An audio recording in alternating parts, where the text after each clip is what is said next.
May 6, 2013, the gritty heartland city of Cleveland. Of course, it was Ohio. Witnessed a miracle. Help me, I'm Amanda Berry. I've been kidnapped and I've been missing for 10 years and I'm here, I'm free now. Amanda told the police, I ain't just the only one. It's some more girls up in that house.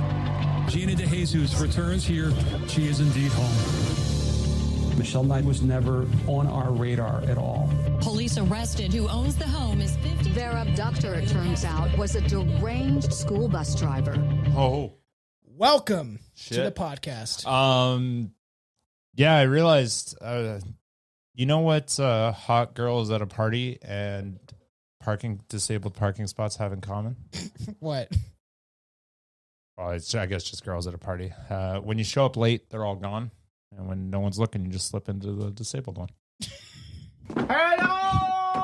Billy's here! I said that joke so wrong. I meant it's just supposed to be girls in a parking spot. I fucked it up. But Whatever.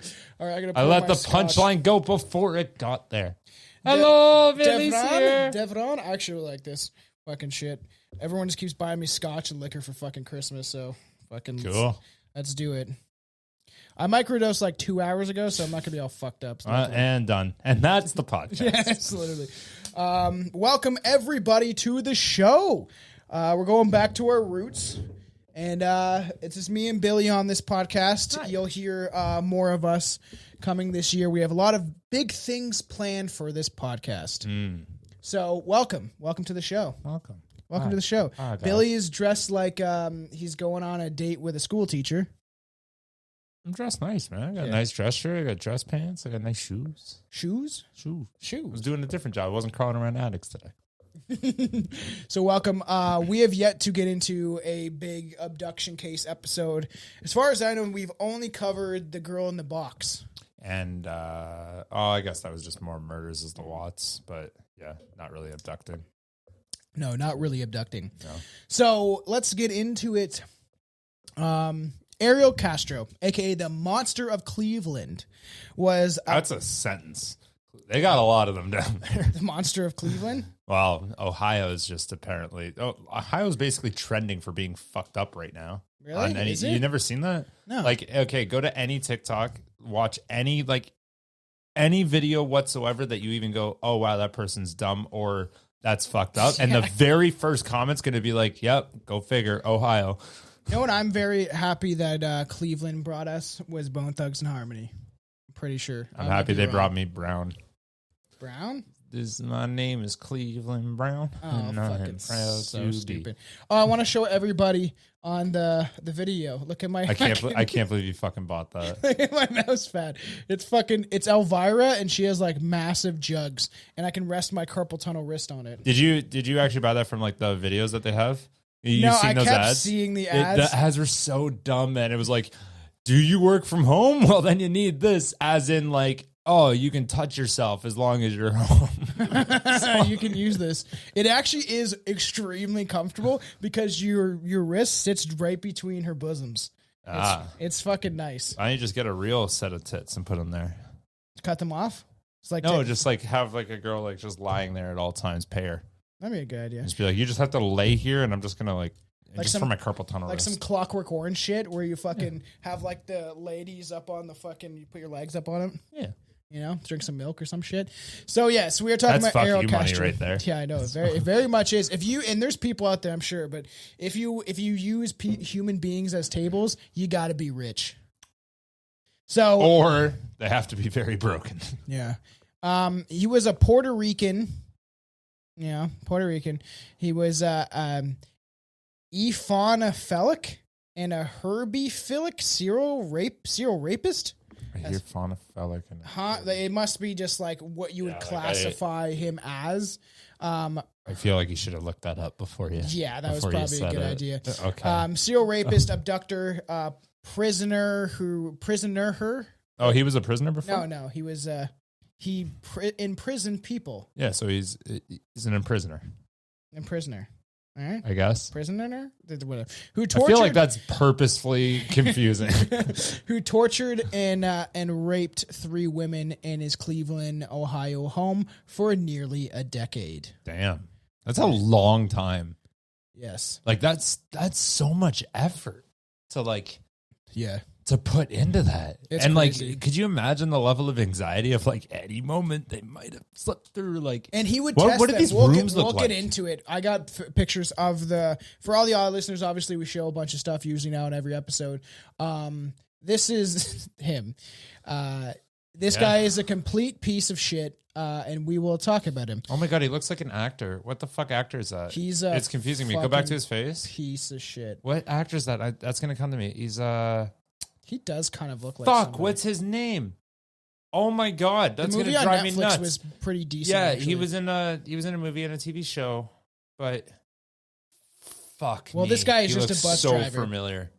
And there's the Cleveland Kidnapping, I think it's called, on Netflix. They have it. Oh, out now. they actually put a series out on the set. A movie, and the okay. chick from Orange Is the New Black, you know, like the annoying, kind of ugly one. All of them. Yeah, I know. I never know her name, but she was like one of the more famous actresses. The big poofy hair lady. No, yeah, she's fairly famous. Do you remember? Fuck, what's that stupid hip hop movie? You would know it. Just the blonde hair girl. Which girl? Just tell me the fucking. I can't think of her name. Here, let me look it Then up. we should just leave it then. I'll find out. Don't worry. Then what's the point? Cleveland. Brown. Kidnapping. Let's see. Movie. I want to have a movie. The television. What does it even Oh, matter? Tanya Manning, man, she looks way better than she does in the movies. Oh my, yeah, like Is this supposed to be the this other way chick? around? You know who this chick is? Oh yeah, she's hot. It's not, and they made her. I've seen her look fairly good, and then I've seen her look like horrible. Like Well, it's whatever way they want to make it, right? it's I don't want to be mean, but the one chick is not that great looking. So whatever. Carry on. So yeah, he kidnapped 3 women. Castro was born in Dewey, a village in Puerto Rico, on July 10th, 1960. He was the 3rd child of Pedro Castro. His name is Pedro Castro. Pedro Castro, the biggest landowner in the local area. Okay, so what does that mean? That means he probably makes like what, maybe $20 a month. Yeah, and his wife Lillian. Can you guess her last name? Puerto Rican, Mexican. Castro. No. Come on. Hernandez. You're close. Am I? With an R. Rodriguez. Yes, Yeah. Rodriguez. In 1962, Rodriguez discovered that her husband was married to a second woman, whom he had 4 other children. Kind of seems like the apple didn't fall far from the tree. And he abandoned Rodriguez to live with his second family. Yeah. This This one's nice. better than you. Sorry. Get the fuck out of here. Yeah, he was baller, man. When you're Crazy. baller, you just keep telling them you're going to work. Yeah. And you get to play both sides. There you go. Shortly, Rodriguez moved to work in Pennsylvania and left her 4 children in Puerto Rico, where they were cared for by their maternal grandmother, Herlicia Carabello. Sure. Is it just me, or like Herlicia. do you genuinely ever care about how the bad guy, like what actually his backstory was? Usually, I don't know why. Like my brain just discredits everything. I'm like, I don't give a fuck what happened to you. You did that. You're dead. Yeah, Like I don't care, because at Um, that point you're just trying to sympathize with them almost. I know. Well, that's why I want you. It's going to be a long one, but I'd like you to be on it. If there's a possibility of it, is where we want to do. Aaron especially wants to do a big deep dive into Richard Ramirez, like how we did Dahmer, so close to 3 okay. hours maybe kind of thing. a long But one. we'll sit down and just talk about him as a person contextually, and it's fascinating because you sit there, you're like, holy fuck, it's such a weird, because him as a person is fascinating, and you loved Richard Ramirez when you first did that, and that was a good episode, That's going to be a Lost Tapes episode for Patreon because I'm slowly kind of taking away stuff to put older episodes that only the true fans should even know exist. Yeah, they were bad. Yeah, it's got. we said some bad. We used to get really, really, really drunk. You on this think podcast. anything I say is like even slightly off colored now? Yeah. Go back then. Yeah. So that's why you pay for Patreon, because you'll get a lot of episodes that are Lost Taste episodes. I might even throw up the original, the OG Krampus episode. There's a good amount of them that yeah. like would have me charged. Yeah, probably. I don't want those to be on the internet anymore. Please, Yeah. thank you. I know. I just shout out one distributor and be like, hey, I don't know why you still have this. Every other fucking podcast platform doesn't have these episodes. Take this down. We need to get rid of those ASAP.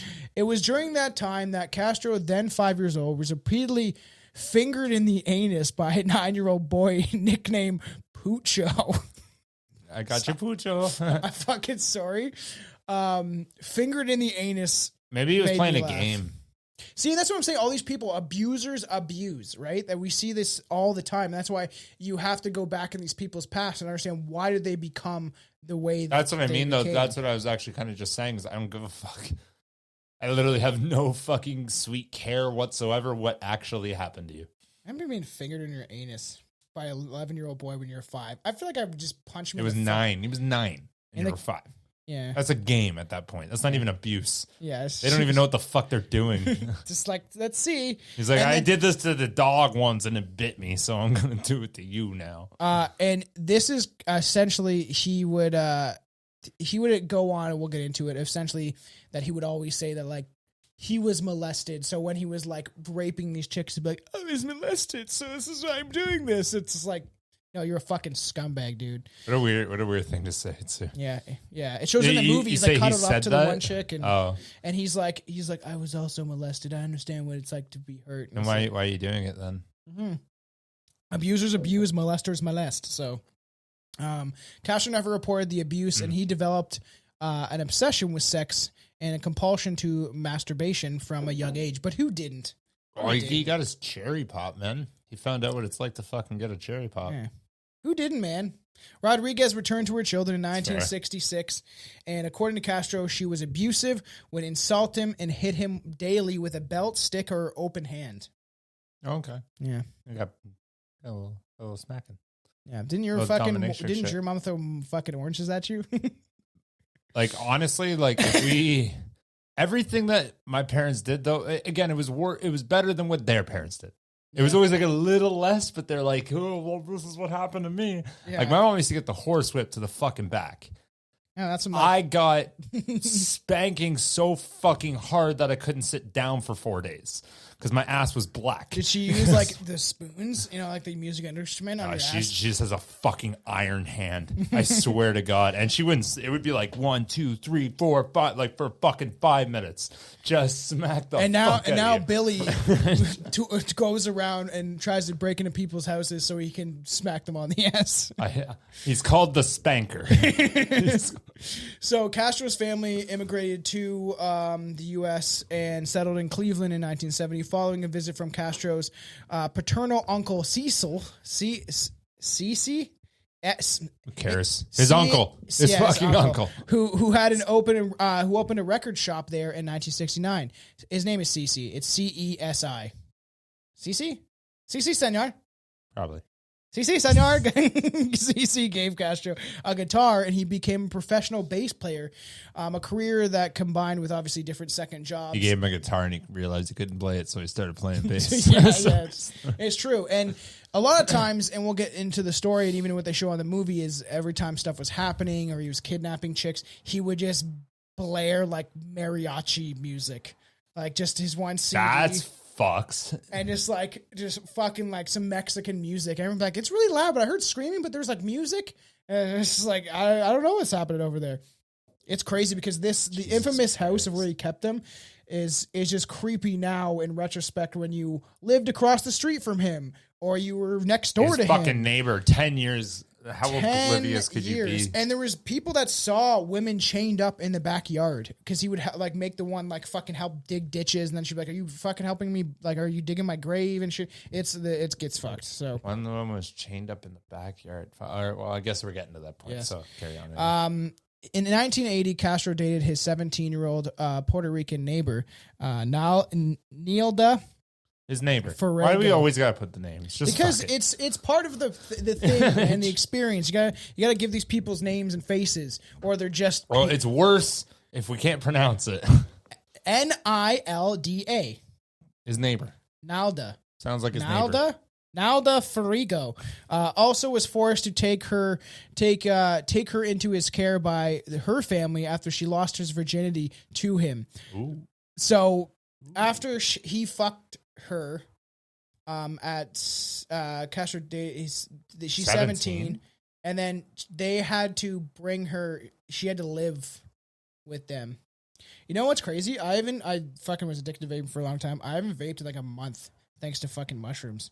Like I don't even crave it. No addiction because it cuts out addiction with stuff. It's fucking. But when I do the show, I was like, "Here's the real test." I'm still gonna fucking do it when I record. It's recording is like the having like drinks and shit.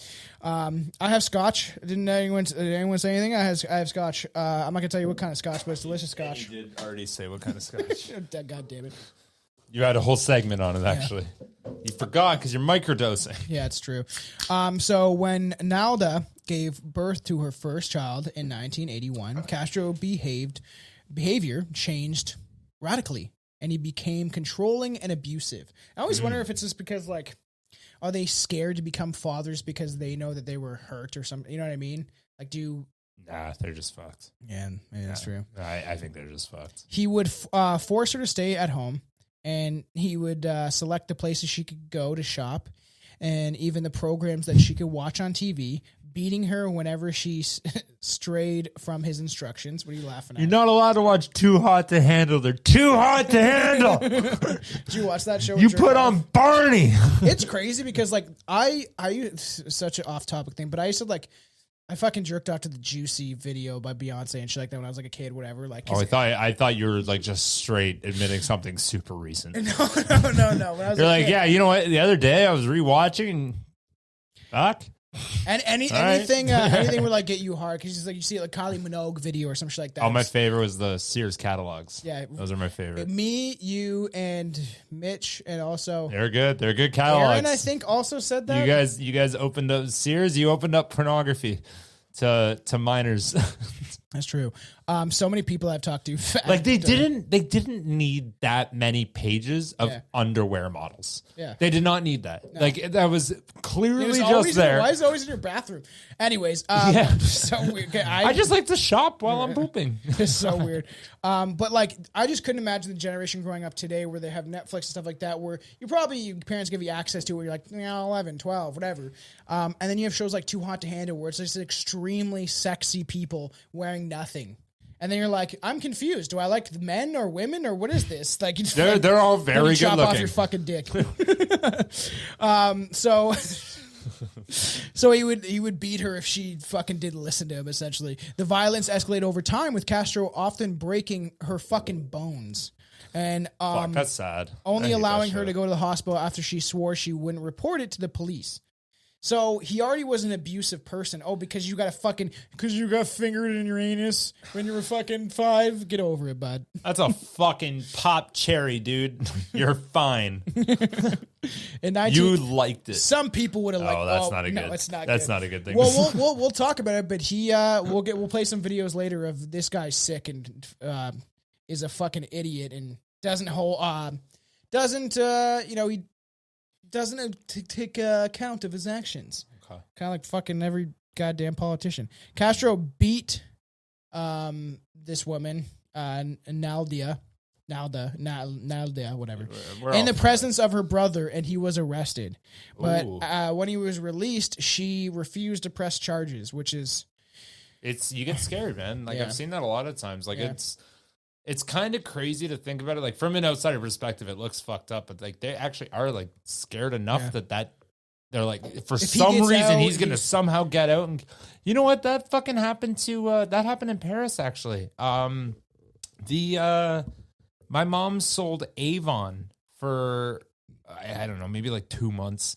You remember Avon catalogs? Yes, I remember. Yeah, so she sold Avon. I used to kidnap those women. The lady she was getting it from, her husband did exactly that same thing. Her husband beat her. She put him in jail. He got out and he killed her. Happens all the time. And I was like, holy fuck, that was on Whitlaw. Yeah, that happened. I was like, holy I don't want to mention who I know, but I know someone very close to me that works with abused and battered women and stuff like that. Yeah. And it's fucked. Because they're always, and I get it too. Like, yeah, it's scary. And they put that fear in you. They're like, I will find you anywhere. Like, you can't hide from me. And like, then they're like, okay, well, I'm going to make him happy, I guess. Like, It's disgusting, and it's not excusable in any regards. If you were fucking molested or you got beat by your dad, you should be a He better didn't even person. get molested. He got a fucking finger. He's fine. He's saying he got beat by his father and shit too, and Who didn't? yeah. In 1990, I was beat by my mother, not my father. My Yeah, I was mother beat by me. my mother, not my father. Too. In 1992, they moved to 2207 Seymour Drive with their 4 children. After arriving, Castro padlocked every door in the house and started working in the basement, where he installed a heavy trap door and added curtains and layers of bricks to soundproof it. I like, honey, what are you doing down there? I don't know. Just digging This is like, why are you down there all the time? bricks. Why do you We need more bricks. Why'd you buy all this soundproof equipment? Why are you asking questions? Did you want to get beat again? I'm taking up drums. Yeah, it's crazy because I didn't know when they the movie just shows the general aspects. Only an hour and a half movie, they didn't get in the full Of course. detail of his past and stuff like that, right? But it is crazy that I didn't know that he was doing this when he was still living with his wife. She eventually leaves him, which we'll get into, but it's crazy that he Can you was- imagine? Like that's a We'll show more of the images later, but it's fucking crazy that he was. cops doing your job finally. Yeah, Nice. I know. Creepy looking fucking house, though. Honestly, just and to me, and even I said to Chelsea, I was like, creepy looking house. She it looks like every other house, so it's like you don't. It does just look like every other Yeah, house. it's crazy because then you're like, you don't really know if your next door neighbor has somebody locked in their basement. You don't know. You should after talking to him if you have half a brain. Have you ever seen anything like that doing your attic shit? Like anything weird Yeah. that you like? Oh yeah. Really? Oh You're yeah. like, There's things I feel like I should have reported, but That's I fucked. didn't. you see some kid locked in a cage, like Bill, No, there was one. I heard about your podcast. Can you help me? It was the nicest. It was the nicest. It was actually an Indian family. They were super fucking sweet. They were super nice, and like some different cultures do just weird things sometimes. So like it looks from the outside, you're like, that looks fucked, but it could be totally harmless. I don't know. Attic accesses are usually in the closet. I've told this story before. Yeah. And so I go up into the bedroom, and then it's in his bedroom closet. The bedroom closet has not just like a door lock, but like Oh, a yeah. bolt lock I on the remember outside of the door. Like you're locking something in. like your I child. opened it up, and all that was in this closet was a mattress. That's when their kids are not good, probably. Yeah. And that's what I mean. Like, it's probably like not like that. Like in their culture, that's not that bad. And you're just like, that's fucked. You can't, and I don't give a shit. And he 'cause literally, like, immigration is fucking because crazy. they- You can't come here and just fucking push your bullshit on all of Oh, us. stop. Whatever. Anyways, but no, but the thing that threw me off was how nonchalant he was about it. He's like, oh, sorry, that's just it just jiggles, and he's like, open it up, and then he's like, oh, can you? Is Sorry, the this is just a mattress big covered in pee and blood. No, it was a clean mattress, but like he's like, oh, sorry, can you help me move this? I forgot to move this out before, and I was like, sure. He's like, yeah, like no problem, just removing it out, and he's like, yeah, okay, well, there's the hatch. So I was like, fucking weird. Like it was nothing. Like everybody has a bolted bedroom closet with a mattress in it. Yeah, maybe it's just normal. That's Like, what I mean. I was like, fucking- okay. No, He I got played no- it I off. got If nothing that against is anyone, fucked, he yeah. played it off. But Indians, like, they do, like, live with, like, their grandparents and their fucking kids' cousin and fucking everybody. 'Cause There could have been a mattress. There didn't have to be a lock. yeah, that's fucking weird. There was a bolt lock, like a deadbolt. That's fucking crazy. Like, okay. So once he finished, he forbade anyone from entering the basement. Later, he tinted all the windows and forbade his wife to use the phone and began to lock up his family in the house while he was away doing his gigs with his band, which could last up to 4 days. Where he's like, and this is like crazy how he started this from the beginning kind of thing. Is like monster. it's fucking crazy. And that he's like, and in the movie it shows it where it's just like, he's like, once he kidnaps them, he's like, I just wanted a family, you see? We're together, like we're, hey, this is what I wanted. It's like, you can't just take people from the street and be like, you would be a good son, you would be a good wife, you would be a good grandma, like fucking just create a family and everyone's just scared of you. It's crazy. We're happy. We're having fun. This is fun.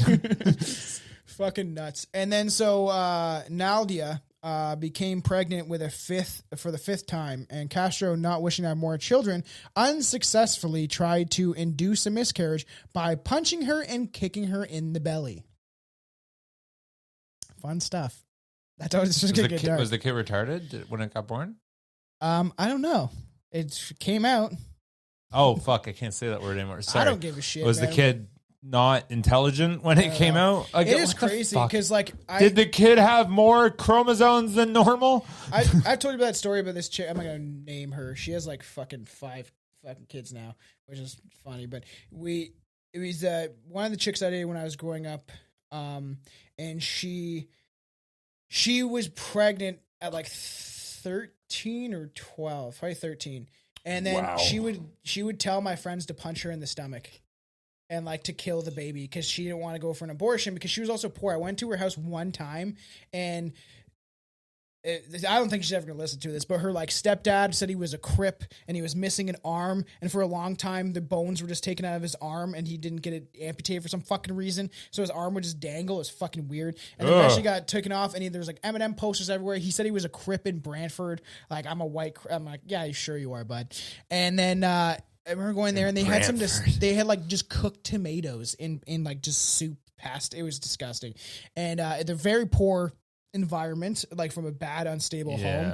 And that's why she was like, I don't want to have a kid and stuff like that. And she would get all my friends to punch her in the fucking stomach. And I'm like, ugh. Did she end up having the kid? No, we killed it. Just kidding. I didn't participate, but I watched my friends fuck. She's like, and my one buddy Dylan is like, are you like, you want me to do this? And he's like, and we're like 13, 14. And she's like, yeah, just punch me as hard as you can in the stomach. And he's like, I don't want to fucking do that. She's like, do it. And then and she killed it somehow. She also threw herself down the stairs supposedly to try to kill it. So that's what happens when you live in unstable homes. It's fucking crazy. She seems like she's doing good now. So that's good. It's good. Good. Yeah. So in October 1993, Castro threw Nadia down a flight of steps and she broke her skull. And just like every time it's just like you go to the hospital, it'd be like, I fell down the stairs. Again. How about you move to a bungalow? Yeah. A few weeks later, she began to have seizures and was diagnosed with a blood clot in her brain that hardened into a malignant tumor. Oh, fuck's sakes, man. Crazy. Fucking stairs. They'll get you.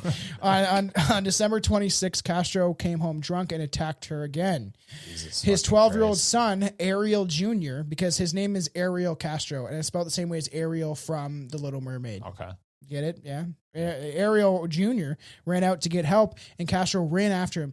A moment that Nadia used to lock him outside and call the police. She finally was like, enough is enough. And there's an Atmosphere song that's really good about like abuse and stuff like that, and how you have to leave. Mm-hmm. You have to leave. It's not going to make your life any better. For anyone else that's suffering from this, and you're listening to a podcast locked in a basement for some reason, you're allowed to listen to Strange Brew. That's it. That's what we're allowing here.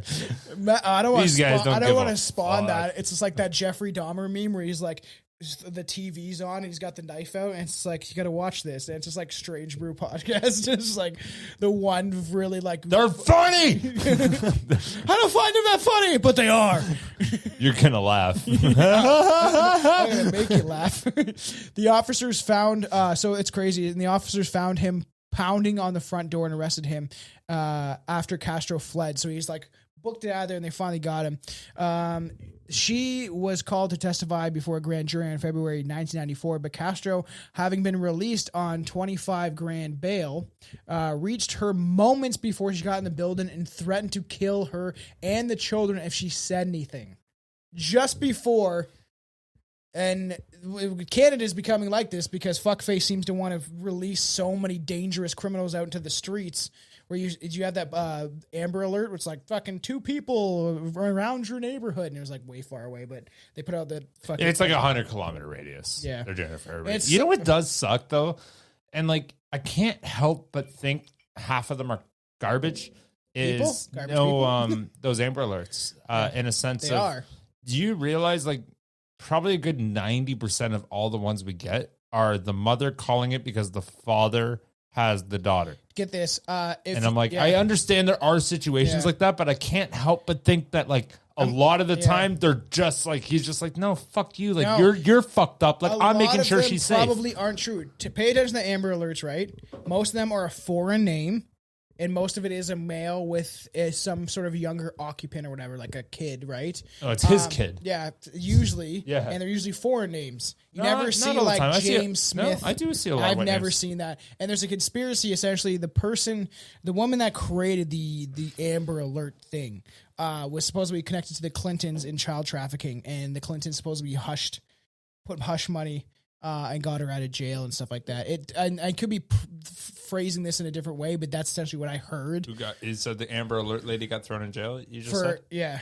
For putting the Amber Alert? And who knows if you'll be able to find it, but I saw tons of videos on this shit like years ago. And essentially that... You skipped over a massive part. The person that made the Amber Alert got thrown in jail. That created... Yeah, that's what I mean. The whole thing of Amber Alert. Okay. She was tried or convicted or even just arrested for some sort of thing to do with children. Got you. Saying after this thing, somebody said, okay, now we need to start putting out Amber Alerts when this happens again. Oh, okay. No, not even that. The woman that literally like put the foundations into creating what the Amber Alert is today and having to alert people actually got, and there's a fucking huge conspiracy. Was in jail for doing that exact same thing. And you know what's crazy? If Amber Alerts actually worked, you would get one almost every 2 hours. The amount of children that go missing all the time and get fucking fed to reptilians or some weird pervert in the fucking underground, or Jimmy Savile or whoever the fucking, he's dead, but he's probably still alive somewhere. But it's fucked up, man. And it is true that if you look at the statistics of the rate that children go missing, and then you fucking have an Amber Alert like once a month or once every couple of weeks or whatever like that, it would be astronomical how often we'd actually get them if they were actually reporting them on mass scale like they should be. Like all the indigenous fucking kids and women that just go fucking missing all the time. Fucking weird. So yeah, he terrified her, declared that the attack that had never happened and the charges were dropped. So he was like, I didn't do anything. When she said that it never happened because she was scared for her life. Natalia then Nalda. Wouldn't she have gotten charged for that? Wouldn't that be like a false thing? Yeah, I don't know. Or they all knew what happened, but they're like, we can't fucking do anything if you don't fucking say it. It's true. That happens all the time, I'm sure. They moved her mother she moved to her mother's house with the children, and Castro cut almost all contact with them. He spent his time further fortifying the house, using material stolen from the next door neighbor after threatening him with a shovel, like, hey, I need more bricks. Yeah. I see you got some. I see you got that foam in your backyard. I'm taking some of your house bricks. And we'll show the images of what it looked like later, but it's pretty fucking horrific. And it's crazy that I didn't, and I've known about this case for a long time, and I didn't know that he was actively working on it like for so long, where he had in his head that I want to take somebody. Like I want to take somebody away. Somebody's getting fucking I need a family. All my 5 kids are gone. I need a new family, okay? And I'm not attractive enough to get them on my own. No, and you will see that that during this whole time, right? We'll get into it, further details and stuff like that. It's actually killing me who that fucking looks like. It's really bothering me. Can you show his face one more time? Do you not know who the fuck I'm talking about? That's an actor. He's not an actor, but he does kind of look like one. You're going to search like what actor looks like Ariel Castro? You know what? I bet that would come up, but even better than that. What are you doing? I know exactly who would know the answer to this immediately. Who? My boss. He's stupid good at fucking stuff like this. So weird. Hey, we're talking about this fucking kidnapper. Can you tell me what he looks like? Who he looks like? Fucking Christ. So it's just, he started fortifying the house. He threatened, it's like so crazy. Like, yo, I want all that shit in your backyard. We're going to beat you with a shovel. And nobody called, like his neighbors, there was specific times, and even the movie they showed, that there was people aware of what was kind of happening and chose to do nothing. And that's what's that quote? In the face of evil, it's not evil, that's the fucking issue. It's people that look upon evil and do fucking nothing. Yeah. Fucking crazy. Later, Castro began installing multiple security alarms and strategically placed mirrors all over the house until he was sure that nothing could happen in his house without him seeing. Strategically placed mirrors. He had those stupid fucking big round ones that you can see around the corner. Yes, he had one of those. And how Probably had long? multiple This of is those. so premeditated. How long was he developing this and then fantasizing about it? It's crazy because we'll get into the first victim that he kidnaps. Oh my god, I remember. Oh, I thought I remembered. He thought that she was like 15 and she was 23 or 21 or something like that. So, He's like, okay, you're a little expired. But, oh my god, no, I'm sorry.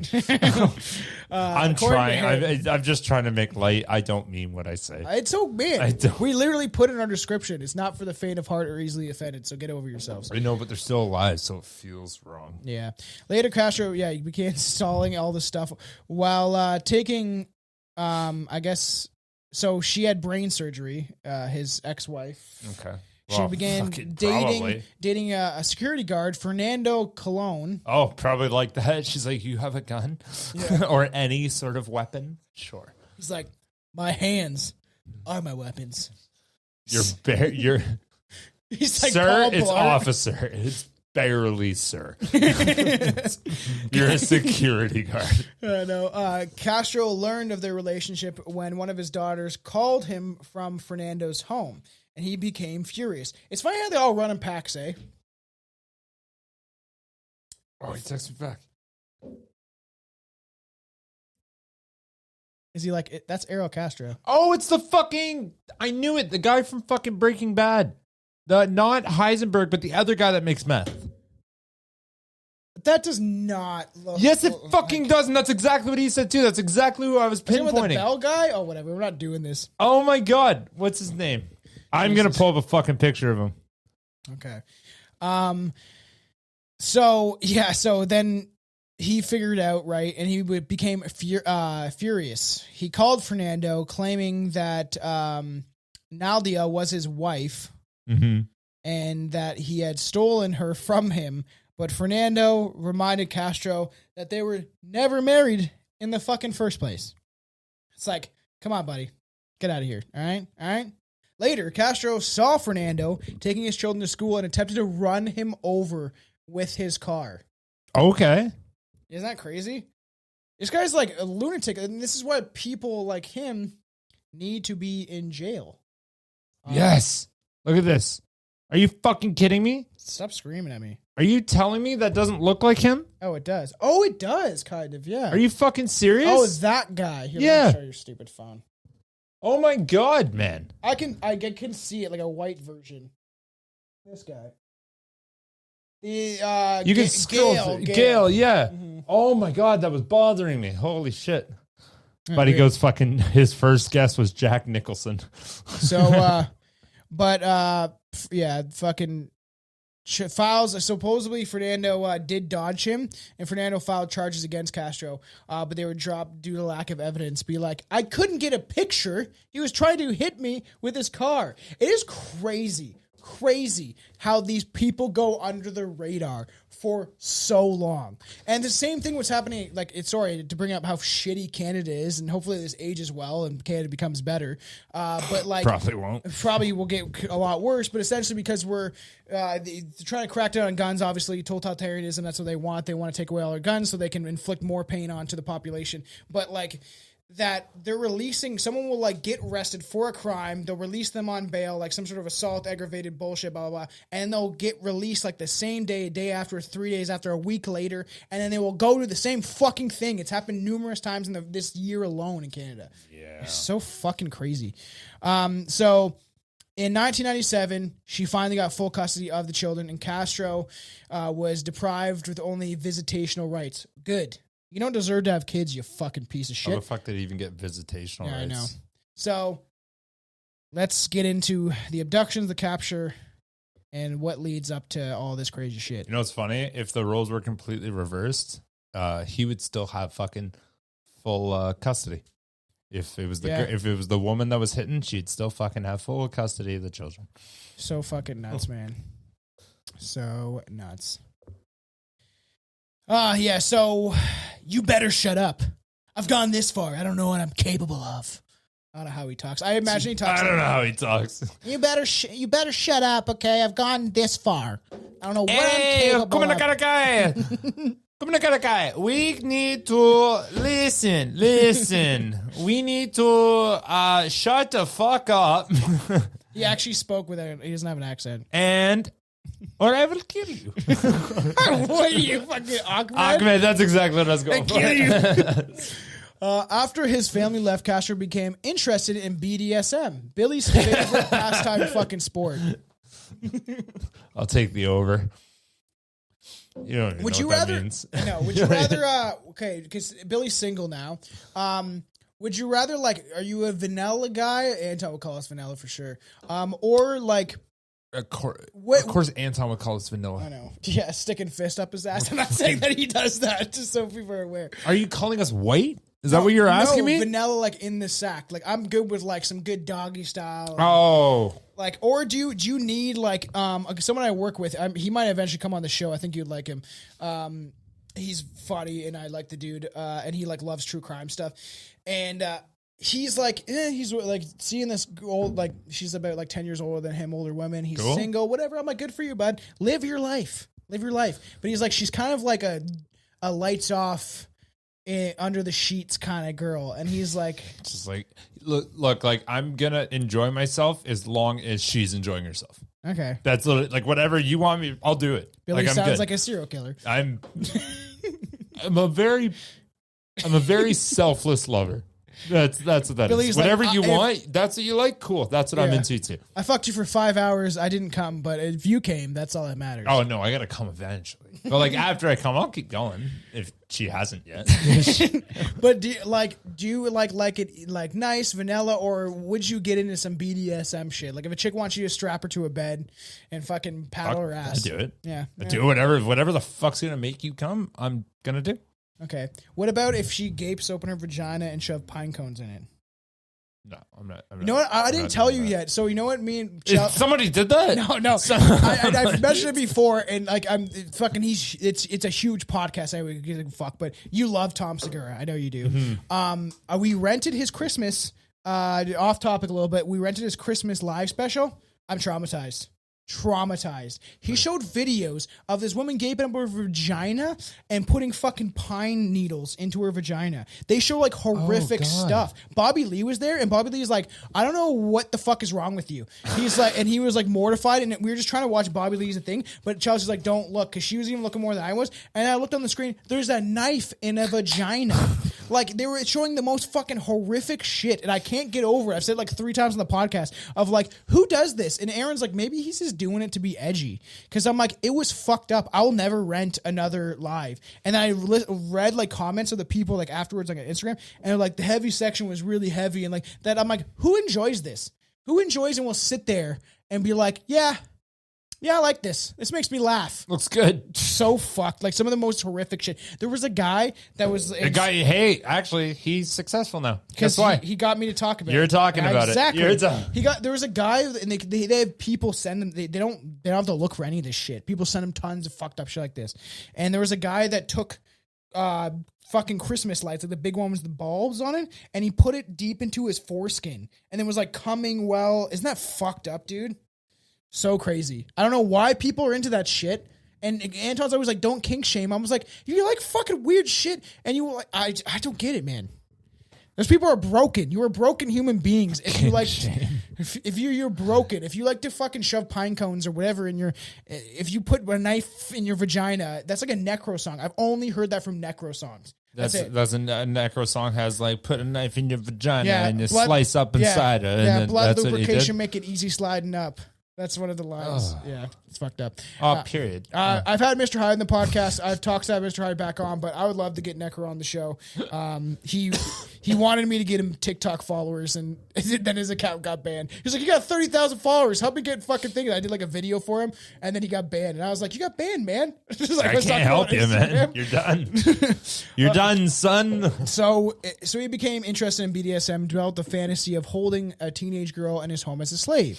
And this is the problem problem with fucking some porn, especially some people, and alter your brain. I don't think porn is healthy in any regard, even though I watch it. On August 22nd, 2002, it is weird because the mushrooms disconnects you from a lot of that stuff where you're like, fuck, man. You feel like a... Four? Are we at 4? Yeah. Everyone drink every time I say the word mushroom. It's fine. Castro was at the dollar store when he overheard Michelle Knight asking how to get to the social services office. Knight's 2-year-old son had earlier been taken into social services, and she had an appointment for an evaluation to determine if she was fit to raise him. However, she was not familiar with the area and was lost. Castro assured Knight that there was around 15, that she can assume that Knight was around 15. That's what I said. Which she's wanting to go to social services. Why would a 15-year-old girl go to social services? If she wants to get out of her living arrangement, maybe. I guess. But even that's kind of odd. That's Knight. That's her? One with the hair over her eye, yeah. Okay. Fuck me. I know a girl that looks like the middle one. Yeah. This is them when they're older. Pretty crazy. Oh, they look like they're bounced back a little bit. Yeah, they are. They want to make it known, right? And oh my God, that's amazing. Go back to that thing though. Look at the difference in camera quality. I didn't realize how black the middle person was. Yeah, like I knew she was obviously darker skinned, but like I don't even think she's black. I think she's like fucking Puerto Rican or some shit. Her name is DeJesus. Oh, I know a girl with the last name DeJesus. I thought we'll get into it. I was like, isn't it DeJesus? I was like, weird. I was like, her name is definitely DeJesus. It's not Jesus. It's DeJesus. No, it's DeJesus. DeJesus. You know, it's like that Kenny versus Spenny episode where it's like who can piss off the most people, and he gets a plane to fly around Toronto. I always mention Kenny versus Spenny because it's a major show. You get it free on YouTube, blah, blah, blah. And it was like, fucking Jesus sucks. And then fucking Spenny's like, I get pissed off that many people? And it's like, because he told him that his friend Jesus was getting married, and then it looks like it's Jesus. You could just like fucking, you know what I mean? You could be like, Jesus fucked a bunch of whores. And be like, no, that was my friend Jesus, not Jesus. Okay? So you know. So he thought that she was 15 because of her short stature and offered to give her a ride. He's like, you look like somebody who's lost. Easy prey. Yeah.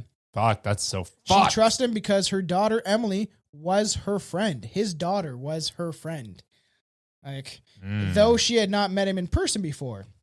Oh, so her daughter never talked about... No, Castro's daughter, yeah. Ariel Castro's daughter, she knew of her. Michelle Knight.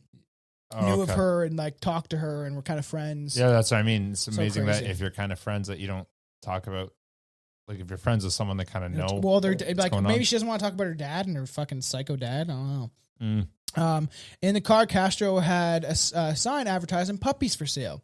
He said that he had to stop at home to feed them, but that's what Billy tried to pull. But then it wouldn't be an issue because you might as well just come in. I'm already here. It was. We go to the bar, get you drunk, then we just got to come back. Like you might as well.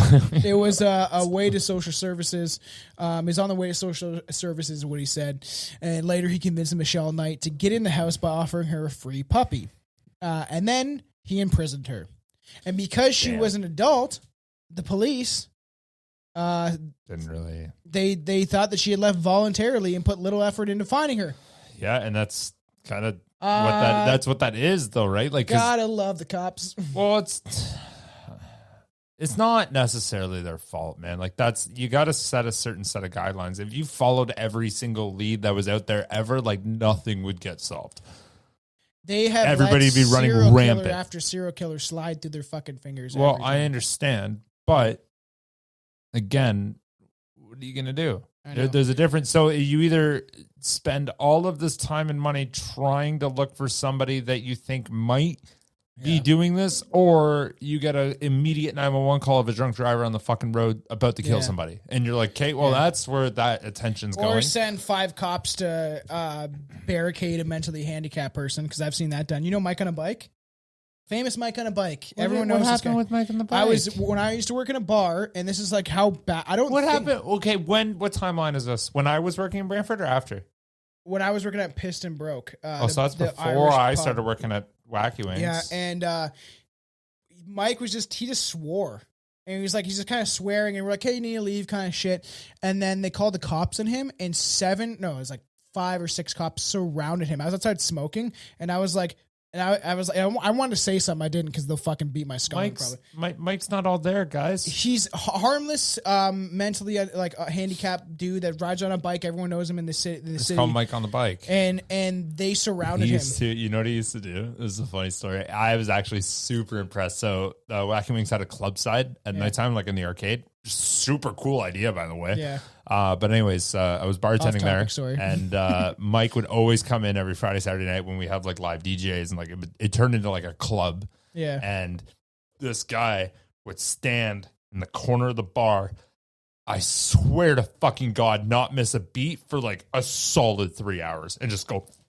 And just dance. No, but like aggressively. Yeah, and I'm like, he's mentally handicapped. Can't you be fucking exhausted by now? Like, how can you that move retard like that and strength? still weigh that much?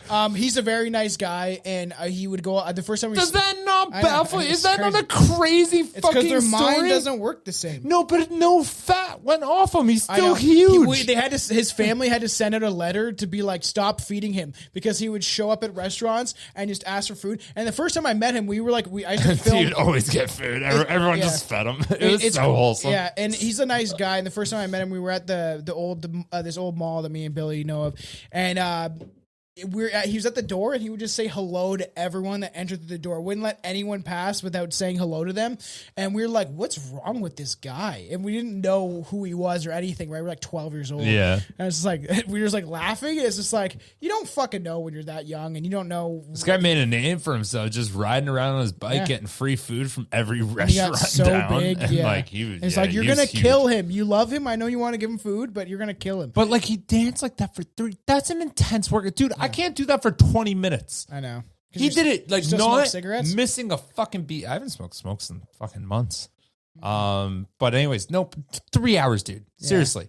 Like 3 fucking hours? That's someone harder gave him than cocaine fit. that There day. are people in the fucking gym, and when I say people, I'm going to say 95% of every gym rat I know that has crazy endurance couldn't fucking do that. So if you want to work Like, out for fuck long me. hours, have autism. Yeah, just go to fucking Mike on the bike and just watch him fucking dance.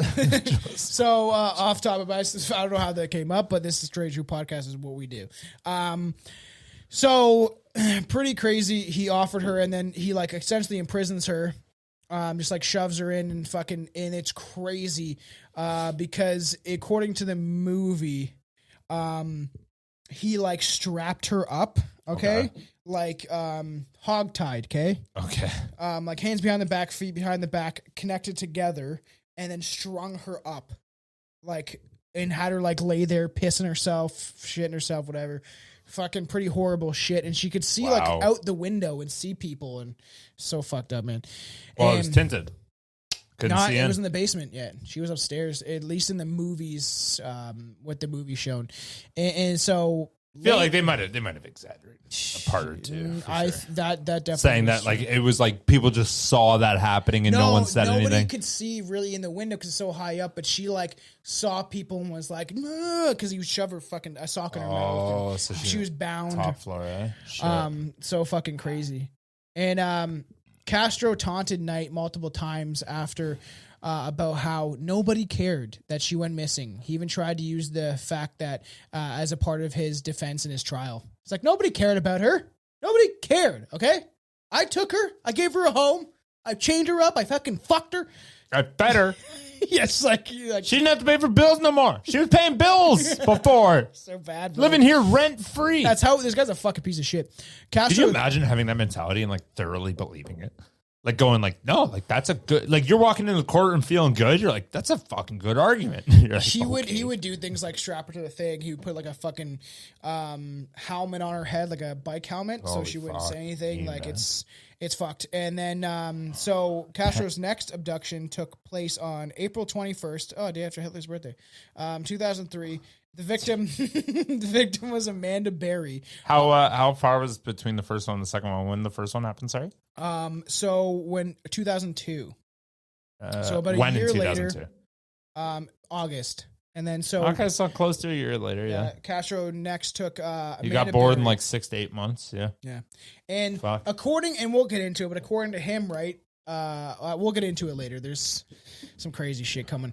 But the victim was Amanda Berry, a workmate of his son Anthony at Burger King. It's crazy because a lot of his 3 victims were connected to him. To his kids. Which is crazy. Well, they say he had 5 kids. That's everywhere, dude. That's a stat. 90, what is it? I think it's like 92% of all molestation and abduction happen from people you know. Yes, 100%. Which is fucked. So crazy, man. That's why you gotta be careful. Vinny Pass is a song about like stepfathers. It's in the point of view of the stepfather. It's fucking a crazy song because it's like it shows like it's a whole thing about this dad, and he has a stepwife, or not stepwife, but a wife and her kids, and then he essentially like beats them, and then the whole song's like why is your son keep staring at the fucking wall? Is he retarded? And he like beats the kid, and then it's Vinny Pass is like crazy songs when it comes to stuff like this, and then it like, oh, your daughter wants to dress up like a horse, I'm gonna slide up in her and shit like that. And at the end, they call the police, and he doesn't want them to leave, so he shoots them all and then kills himself. And the song is like through the perspective of the stepfather, which is crazy, and it shows like how sick people are. And good for him for being not like good for him, but crazy that he was able to contextually write a song like that. Yeah, it's it would intense. be hard. It's hard. It's impressive. Yeah, it's a fucking good song, but it's fucked up. So yeah, Castro wanted to abduct Amanda Berry for a while now because she was blonde, and Berry's 17th birthday was the following day. It's like, you're perfect, and she's the one that he really liked. We'll get into it, but essentially he thought Michelle Knight was not good looking, and he would call her. Which one's Michelle? Can you guess? Oh, okay. It sounds bad. That's funny. Dutch is in the chat. What's up, Dutch? The one true fan. He's the one guy, like I said on what's that called? Jack Black, Tenacious D. The one guy that's always like fucking like awesome. Ready to go. That's awesome. Such a crazy case though. Like, cause like Castro offered her a lift home after her shift. She accepted because she knew Anthony, also Castro's daughter, Angie, who had gone to school with her, which is sick. He's fantasizing about his kids' friends or work. This guy's psycho. Castro told Berry that Angie was at home, and he proposed to stop there so she could greet her. Be like, hey, she's at home and come hang out. His house looked disgusting. Okay. Like, seemed like he didn't take care of it. And once in the house, Castro used a guard dog to distract Amanda Berry, took her cell phone, and imprisoned her, which is fucking crazy. Because even I thought I said to Chelsea even today, the movie she watched with me was, I felt like they did justice of the case. They didn't go into full detail, hour and a half. It's kind of hard when they're still living in the. But as she's been already kidnapped for a year. Yeah. And then he turns on the loud music just to make sure no one can hear anything. And then she sees it and she's like, no, like Michelle, like Knight, like is essentially freaking out and be like, no, this can't happen. She already feels imprisoned. She is imprisoned. She's been there for almost a year, and she starts to realize what's happening, that he found another victim, another person. It's so funny. Oh, because he's keeping them like separate, obviously. Yeah. You think like he's taking care of their feces and cleaning them? She would shit in a bucket and stuff like that. And it's fuck. I don't know. Crazy. And then we're going to get into stuff. This is what it's leading up to, which I know we'll eventually get into. This will lead up to doing talks about like Fritzl. Joseph Fritzl, the guy that like kidnapped his own daughter, fucked her, had a kid with her in fucking Austria, because everyone's fucking fun comes from there. So crazy. Okay. Fucking the big H, man. And also Arnold Schwarzenegger, fucking piece of shit. Whoa. What? Arnold Schwarzenegger is a massive piece of shit, man. Say it like that. That's not how you said his name. Schwarzenegger? I said his name with a hard R. No, I didn't. Yes, you fucking did. Go back if you think so. Have a drink to that one. A week later, Castro used you Amanda Berry's cell phone to call her mother and said he had her and that she was fine and she would go home in a couple of days. So I don't think he says her name, but he essentially like says like, hey, I have your daughter. Don't worry, though. It's just for a little bit. Just don't worry about it. I got her. It's fine. And he used her cell phone to call her own mother, which is fucking horrifying that he did shit like this. Which is like, did he even say? Oh, he didn't even say who he was. Obviously, no, because you get yourself fucking arrested, right? So it's such. My god! Don't worry, I got her. Like she's good. Like, yeah. Well, you'll see her soon. But Amanda Berry's caused a public commotion, and her family did appear on TV multiple times. And there will be a point where like Castro does give access to a TV. It's like, he tries to teach them like, I'll treat you good if you just fucking listen, and we'll get into it, but he sets up stuff. So if they try to leave, he will like purposely do things to leave access open to the door or something like that. And then if he catches them, then he like beats them and all that shit to it.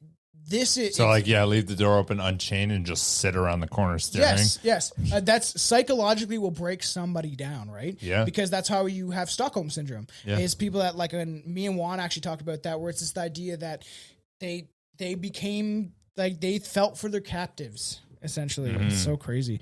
So I know the call proved that Amanda Berry had been abducted, and the FBI was called into the investigation. But you know what? They don't do anything like fucking maybe prosecute Hunter Biden and his laptop. You pieces of shit. Fuck the FBI. They triangulated the call to the area where she had been abducted and parked a van there. However, the phone exact location could not be determined because Castro never called again. Meanwhile, Castro told Amanda that he had phoned her family and told them that they should not look for her because they were now a couple. I love her. She's part of me now, okay? Like, so nuts. You're kind of like my girlfriend, if you think about it. You don't like. Oh, sorry, no, honey, you're not from Puerto Rico. You don't get a say. No. You're my girlfriend. So yeah, we'll start there, and then see how it goes. That's so crazy. So that the one with the eyebrow piercing is Amanda. Okay, and like, look at those fucking before pictures. I know. That's unreal. Like, that's what that looked like originally. Yeah. That's fucking mind blowing. Yeah, it's so crazy. This whole These case poor is not, fucking girls, man. I know. I asked Billy, I was like, what do you want to get into today? And he's like, kidnapping. And I was like, let's do it. Yeah, and I think I made it like abundantly clear that like not ones that are recent or alive. This is like, I'd rather him dead. Yeah, because then I can say whatever the fuck I want. I'd rather not have a victory because this is a victory. No. I'm talking about like do this like from the 40s.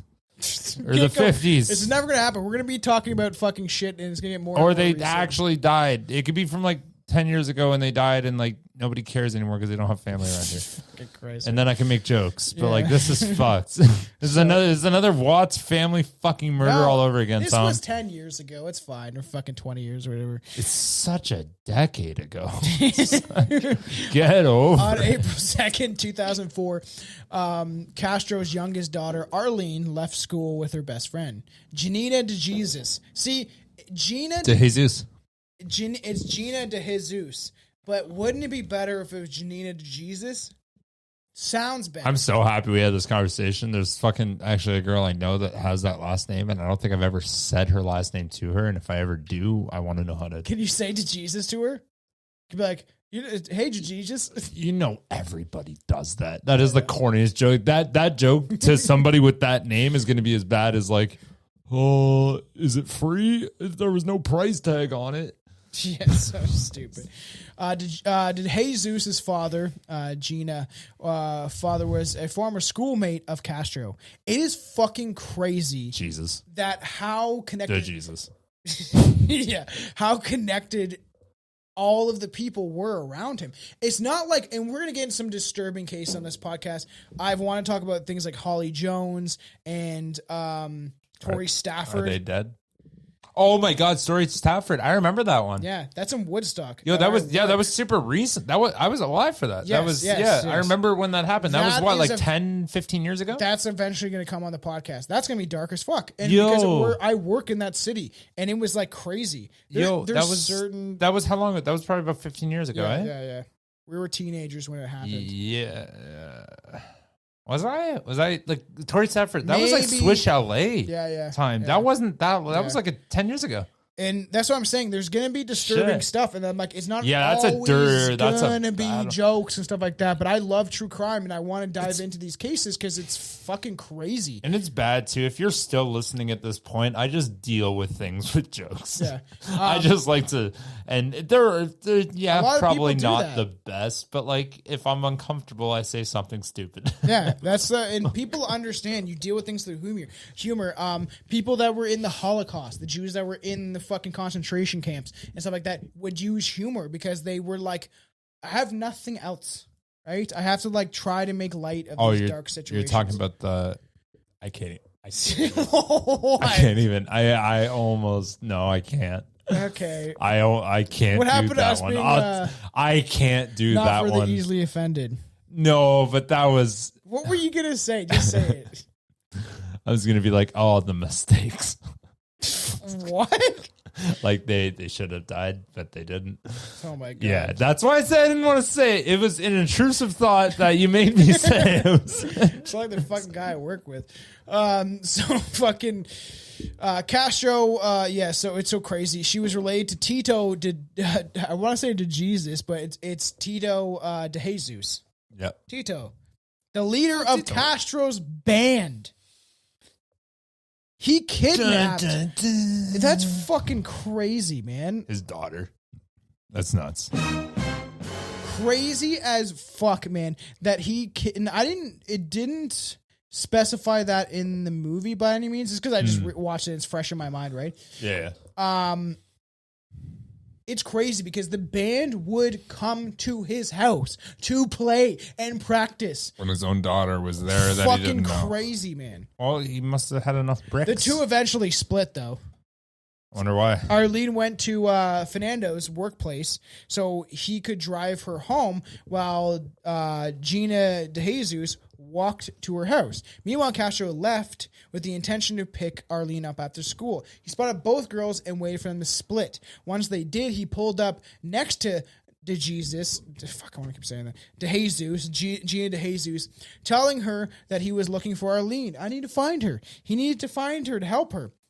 And after Gina got in, he drove down the opposite direction that she had indicated towards his house on 2207 Avenue. It's like, I said this way. It's like, I know a shortcut. This is like literally the opposite direction, but I know a shortcut. No, this is like we're not going the right direction. I said this way. When Gina... You don't even know... I don't even know where you live, but I'm pretty sure I can get there faster. When Gina asked why he was driving the other way, Castro kept switching stories between needing help her picking up a loudspeaker and his daughter Emily, who wasn't friends with DeJesus. I love being that. home and wanting to go to the mall with her. I love that that's what that's called. It's not just a speaker. I'm picking up one of them loudspeakers. An amp? You mean? It's fucking crazy. And it is nuts too to me to like that he kept making up excuses, right? He kept being like why are we going this way? Oh, well, I got to pick up the speaker. And then she's like, I don't need to be here to pick up a speaker. And he's like, no, my daughter wants to go to the mall with you. She's like, I don't know your daughter. And she's like, but she wants to go to the mall with you. And he's like, what the fuck? And it is crazy. I said I had the thought that like it is crazy to be these victims, right, and still be living and going through this fucking crazy thing, and then a podcast like us covers it. And this is gonna get crazier on this show. Sorry, we have guys. so much stuff to cover this year alone. It's a really exciting year for Strange Brew Podcast. We've been doing this for a long time. It seems like now since the beginning of a drunken mess of a show, but we're getting better. Thumbs up. It was more fun before. I had more fun. Drinking 26ers and shit. Crazy. Gina DeJesus was later imprisoned in the same room occupied by Michelle Knight after she was ordered to drill holes in the wall and put a second set of chains on them. So he loved Amanda. Wanted to, like, that was his girlfriend, right? He loved Amanda, the one in the middle in this picture. And so he kept the other two together, and it was fucked up because they would hear Michelle and Gina DeJesus, Michelle Knight, they would hear him raping Amanda, and they drilled a hole so the chain would actually run through the room that Amanda was in and connect them on the other side. And then so Michelle was older, so she actually like kept telling them like, we're gonna get through this. She actually was like a mother figure. I gave her so much props for how she adapted this situation. We're gonna get through this. Like, we're gonna figure it out. Like, she kept thinking about her worry. son, and she would like, he would come in the room before he even abducted anyone else, and was like, she would fantasize about her kid. And like, because what happened to her kid? Where did her kid go? We'll get to it later, but like, Did he kill her kid? No. Okay, He didn't get God. that. Thank No fucking one died Okay, he didn't kill anybody. except for himself. So he's We'll got get to morals. it. But it is crazy. That was bad. Yeah. Fuck! I don't know what I can say anymore. Say whatever you want, man. No, but I got way less of a filter that I'm allowed to do when they're super old. I know. Now I feel bad. Like I have morals. I do feel bad. Strange brew. I'm not a monster. I promise. I like this. It's like a seltzer. I like the peach one. It's not bad. True. Oh my god. Not good. Strawberry. Truly, this is for gays. It's like that Wayne's, See, fuck everything I World fucking commercial. say.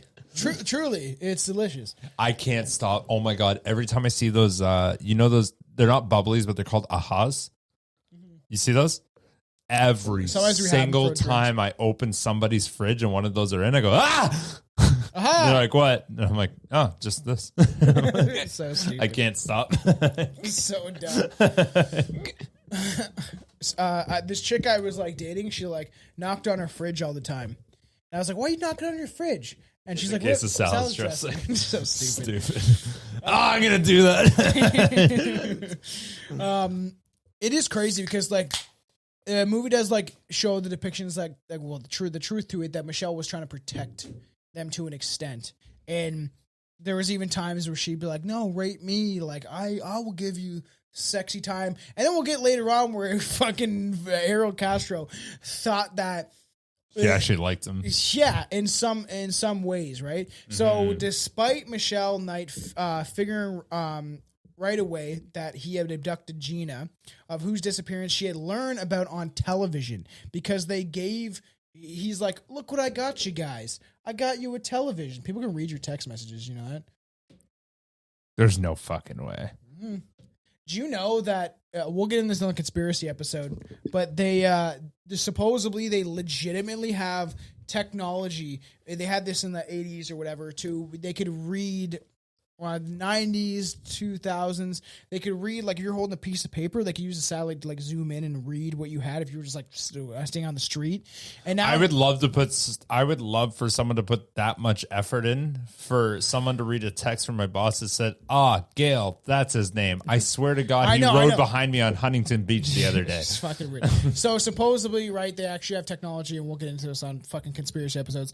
But they can actually see, they can use technology, like, I don't know how. You can zoom in and clarify anything. But they can go inside your home and like look at the entire layout using satellite imagery to essentially you can't go through the ceiling. Yeah, they can. It shoots like a beam somehow that it opens it up and you can see inside your entire house. According to David Wilcock and Gaia. Which who knows, because Corey Good, everyone thinks he's a fucking fraud, but yet he never admitted that. There's a line. I like all those ideas too, and like all those things. Here's the thing, and like this is where I stand on this, and I think you'd agree with this a little bit in a sense of okay. Do they have technology that we don't know about? 100%. Yeah. But what can I do? But with something like, that's not what I was getting at. With something like that, that would be a multi-billion-dollar thing to put to the public. Money doesn't exist, man? And if you get rich enough, it doesn't fucking matter. Money is a construct that they created. It is. Yeah, and if when you're above, right? Like people think that we'll get into this in another episode, but if you think of the Rothschilds and the fucking Rockefellers or fucking Klaus Schwab's in charge, you're fucking wrong. They're figureheads. They're puppets. They're the people that are really in charge. Or reptilians, just joking, but we'll never actually see them. We'll never know who they are. We'll never know their bloodline. We don't know who their family's connected to. It's Billy. Yeah, Billy's secretly like rich fucking Elon Musk fucking gonna put Neuralink in your brain. I just lie and say I work all the time. Yeah. It comes on a fucking low budget podcast. And so she learned. She don't know. You make a joke about it. They She don't learned know. about fucking DeJesus's fucking. Fucking. It's fine. I Gina, understand. Everyone knows. And from TV, because Castro like gave him a TV, and then like he was like. He was gone a lot of time and stuff like that, where he would leave, and Castro denied it all the time and said that Gina was his daughter when he brought her into the cell days later. This is my daughter. It's just like I just keep her locked up, man. It's okay. Okay. Like, that's not fucking crazy. No Amber Alert was issued for DeJesus, Gina, but the fact that she vanished within sight of Amanda Berry's workplace less than a year after her made the media and her families connect the cases immediately. Castro became paranoid that a security camera at the school recorded him. It was actually out of order that day. And that, to me, is always like, what world do we live in? How does that stuff happen where it's like, I believe everything happens for a reason. No matter what it is, you're here for learning a lesson. That's not a good segment. I know. That's All not I do believe this. In this reality, we are given lessons and stuff like that. What were you gonna say? No, nothing. I'm just nervous as to where you're going. No. It is crazy that we live in a reality that stuff like this does exist for somehow something else to happen. All these women survived, and it is a weird world that we live in. And someone when we did Bewitched banter, they called me privileged for saying that. Essentially, that I believe everything has a reason. She's like, do you think an African kid would say that? And I was like, no, but they don't understand the construct of a reality and how this dimension works, which I think that I do. Fucking might not, but I at least have an understanding that I do believe. I've said it a million times. I don't know what the fuck's going on, especially recently. I've said it numerous times. Look at I you. don't I'm know so what's proud. going on. I'm so proud of you. I'm gonna keep reading books. I have fucking so many fucking. I'm so good proud books. of you. You're amazing. You're a lovely person I know. now. I'm fucking different. Dude. I'm so proud of you. I'm so like, and I think about things differently in the way that like I still believe all this crazy shit, Which is fine. but I come at it at a different angle of like, hey, I don't really know what is real and what's not real. And after doing mushrooms and stuff like that, how many times I've done them constantly all the time, I don't know 7. what reality is anymore. Like comparatively to how real it really is, I don't know. And I never This will is know. great. This is crazy. You guys don't even understand what kind of milestone this is. That took what, 10 years? Yes, More than that. Oh my god, dude! Let's You know just what's scream at crazy? Billy. We've been knowing each other for a long time, dude. Long time. Since you were 16. No, younger than that. No, you were 16. Oh, I was younger than that. Well, you didn't know we weren't hanging out. Yeah, but I didn't lure you into my basement and be like, hey, Billy, I got fucking chocolates and Nintendo down here. You did actually. Get the fuck out of here. Now, Billy, secretly, he actually has a chain under his Oh, leg. it wasn't that, but you lured me and you stuck your finger in my asshole. And now you kidnap women. And now, hey, this is public. Yeah. No, that was probably like 14 years ago. I think I smoked weed in your bedroom with you, and your mom yelled at you. Oh, for sure. She always screamed at me. I'm like, Yeah, I'm she's pulling mad. out the window. Okay. To be fair, you were being a cunt, and I was super uncomfortable. But That happened all the time. You should ask my girlfriend. That was probably like my 14 years fiancé. ago. Ask Chelsea how often my mom has screamed at us where she's sitting right there. Like, and my mom's changed to an extent, but like, I grew up with a mother that she stepped in water after I showered and she would freak out. Why are my feet wet? It's like, sorry. She had mental health issues. Sorry, Mom. Who doesn't? So it became fucking like he thought that he got recorded, but it wasn't. And actually, he wrote a bizarre 4-page long confession and a possible suicide note. I don't have it, but I would be interested in reading it. It would have made the show a lot longer if I just verbatim, that Manto made fun of me one time. I said that verbatim read the whole fucking note. It's so funny. I get made fun of that all the time because I keep accidentally saying that constantly. I don't know where I got that from. Probably me because I keep accidentally saying that. Because Anton's like, it's verbatim, not verbatim. I kept saying perbatim. In this, he ranted about his childhood, his relationship with Naldia, his not really his wife, but Whatever, ex-girl, yeah, whatever that and lady the was. reasons he was holding his victims captive, which is weird that a lot of serial killers or sick psychotic people do that, where they're like, this is the reason why. And then you have Albert Fish is like, I just like my kids fucking sliding their nails down my back. I have more respect for him. Straight up, straight shooter. Like that's kind of what we were just talking about earlier, though, in a sense of where if somebody's in that position and doing that sort of stuff, they genuinely believe that their explanation is gonna just be like, oh, that's why. Oh, you're okay. You're not such a bad guy. So fucking like crazy. That's fucked. What a fucked up. Castro attitude to have. lied several times about his relationship with Natalia Nalda, claiming that they were legally married. She abused him. He hit her back in self-defense. He also provided multiple contradictions about women imprisoned in his home, claiming at once that they were voluntarily and that he paid them to have sex with them. We'll get into it when we show at the ending some of the court stuff. Sex workers. So crazy. Also, they were against their will, but it was their fault because they made the decision to go into a stranger's car. Typical fucking frat boy bullshit. That's she was asking for it kind of thing. It's so crazy. It's just so funny because like I posted like where it's just like you have to respect me, and it was a meme on the host heads page, and then there was a guy like you sell your fucking butthole on fucking OnlyFans for $5. No, I don't. And then, I saw that. Somebody that I fucking used to work with was like, this is where I disagree with you, and I was like, you can fucking put your body through whatever you want, but to sell your body on the internet so people can screenshot and take pictures of you. In fact,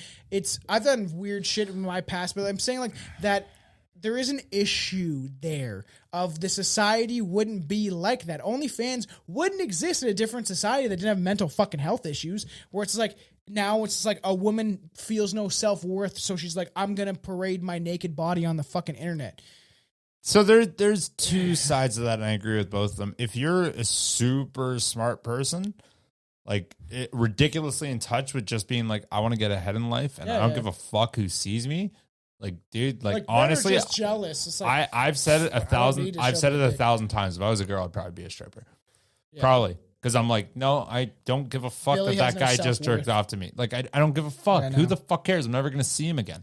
You're selling, But and I said you're selling your now soul. I have all this, and now I can build a life. Yeah. But and what society is that reflection of? There's a line there, right? Where it's sense of, now, are you doing it because you're doing it in a business mindset? Yeah. And you actually don't give two fucks who sees you. Yeah. Which I don't give two fucks who sees me, just nobody wants to see me. I'd parade around naked too if I could make money off it. I understand can't. that Everyone's ideology. like, fucking, it's a everyone's like, reflection of our sick society. Yeah. But like, just wait, because But hold there are- that thought, and we'll talk about it next no, week. but I was going to say there are other people, though, that are in that same boat. And I'm going to say the mass majority of those people are just looking for validation. I'm so excited because next week that's the big I'm difference. going to Billy's house, and we're going to record our very first, for fucking how long we've been doing this, our first rant episode for the Patreon. That's why you pay for the Patreon, because there's a lot of stuff coming. I'm actually excited just why to the sit fuck we down haven't done that. and rant. It's going to be so much fucking fun because I've done it with Aaron and Anton and Juan, but this will be fucking so fun. I've done it with everyone else, but except for You the person don't have that's asked a me computer. constantly. Except you for don't have a computer.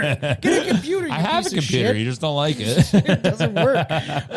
So It works. So Turns Castro on. kept the note in the kitchen drawer until it was discovered by police 9 years later. So he didn't even put it out there. And in the meantime, he attended vigils of Gina DeJesus. He went to the fucking, and he hugged like the family and was like, I'm looking for her all the time. This is psychotic behavior. And this is what happens with like serial killers and stuff like that. Is That's not psychotic behavior. That's ridiculously intelligent behavior. you show up at the scene of the crime. That you show up and you go like, what happened? Like you're marking yourself off a suspect. That's so fucking Nobody's looking at crazy. you while you're So crazy, sympathizing man. with everybody. Like it's And in the movie, they show that ridiculously he like fucking intelligent. hugs the mom, and they're like, "We love you, Ariel. Like you're That's- trying to help." And That's psychotic to be able to do that with a straight face, crazy, but man. fuck me, what a move. Like, I'm glad I chose Scotch on this fucking episode. Honestly, to be fair, like think about it. If you're let's say you did that. Let's say you're in that mindset, and let's say you did that, and you're like, I'm not getting caught.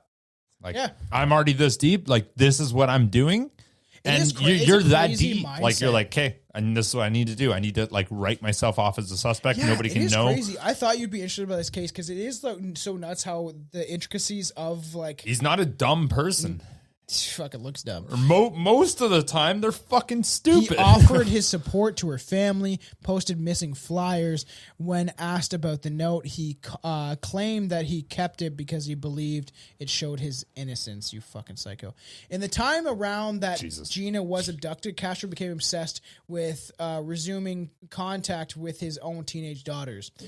He'd show up unannounced at their homes or their school, pick them up, gift them with money and objects for no apparent reason. He wasn't a starting to feel guy. He was feeling guilty After like he got the guilt bug. Like and Aaron is very. I like Aaron a lot when we discuss especially true crime stuff because he's like he always is the person, and I like it. It's fucked up, but he's always the person that's like, I could see why it could be appealing to somebody with serious mental health or something like that, right? Where it's like, yeah, having someone like say you're a fantasy woman and having her just, and if she was obviously consensual, I was having her as a sex slave, walk around your kitchen naked, like, right?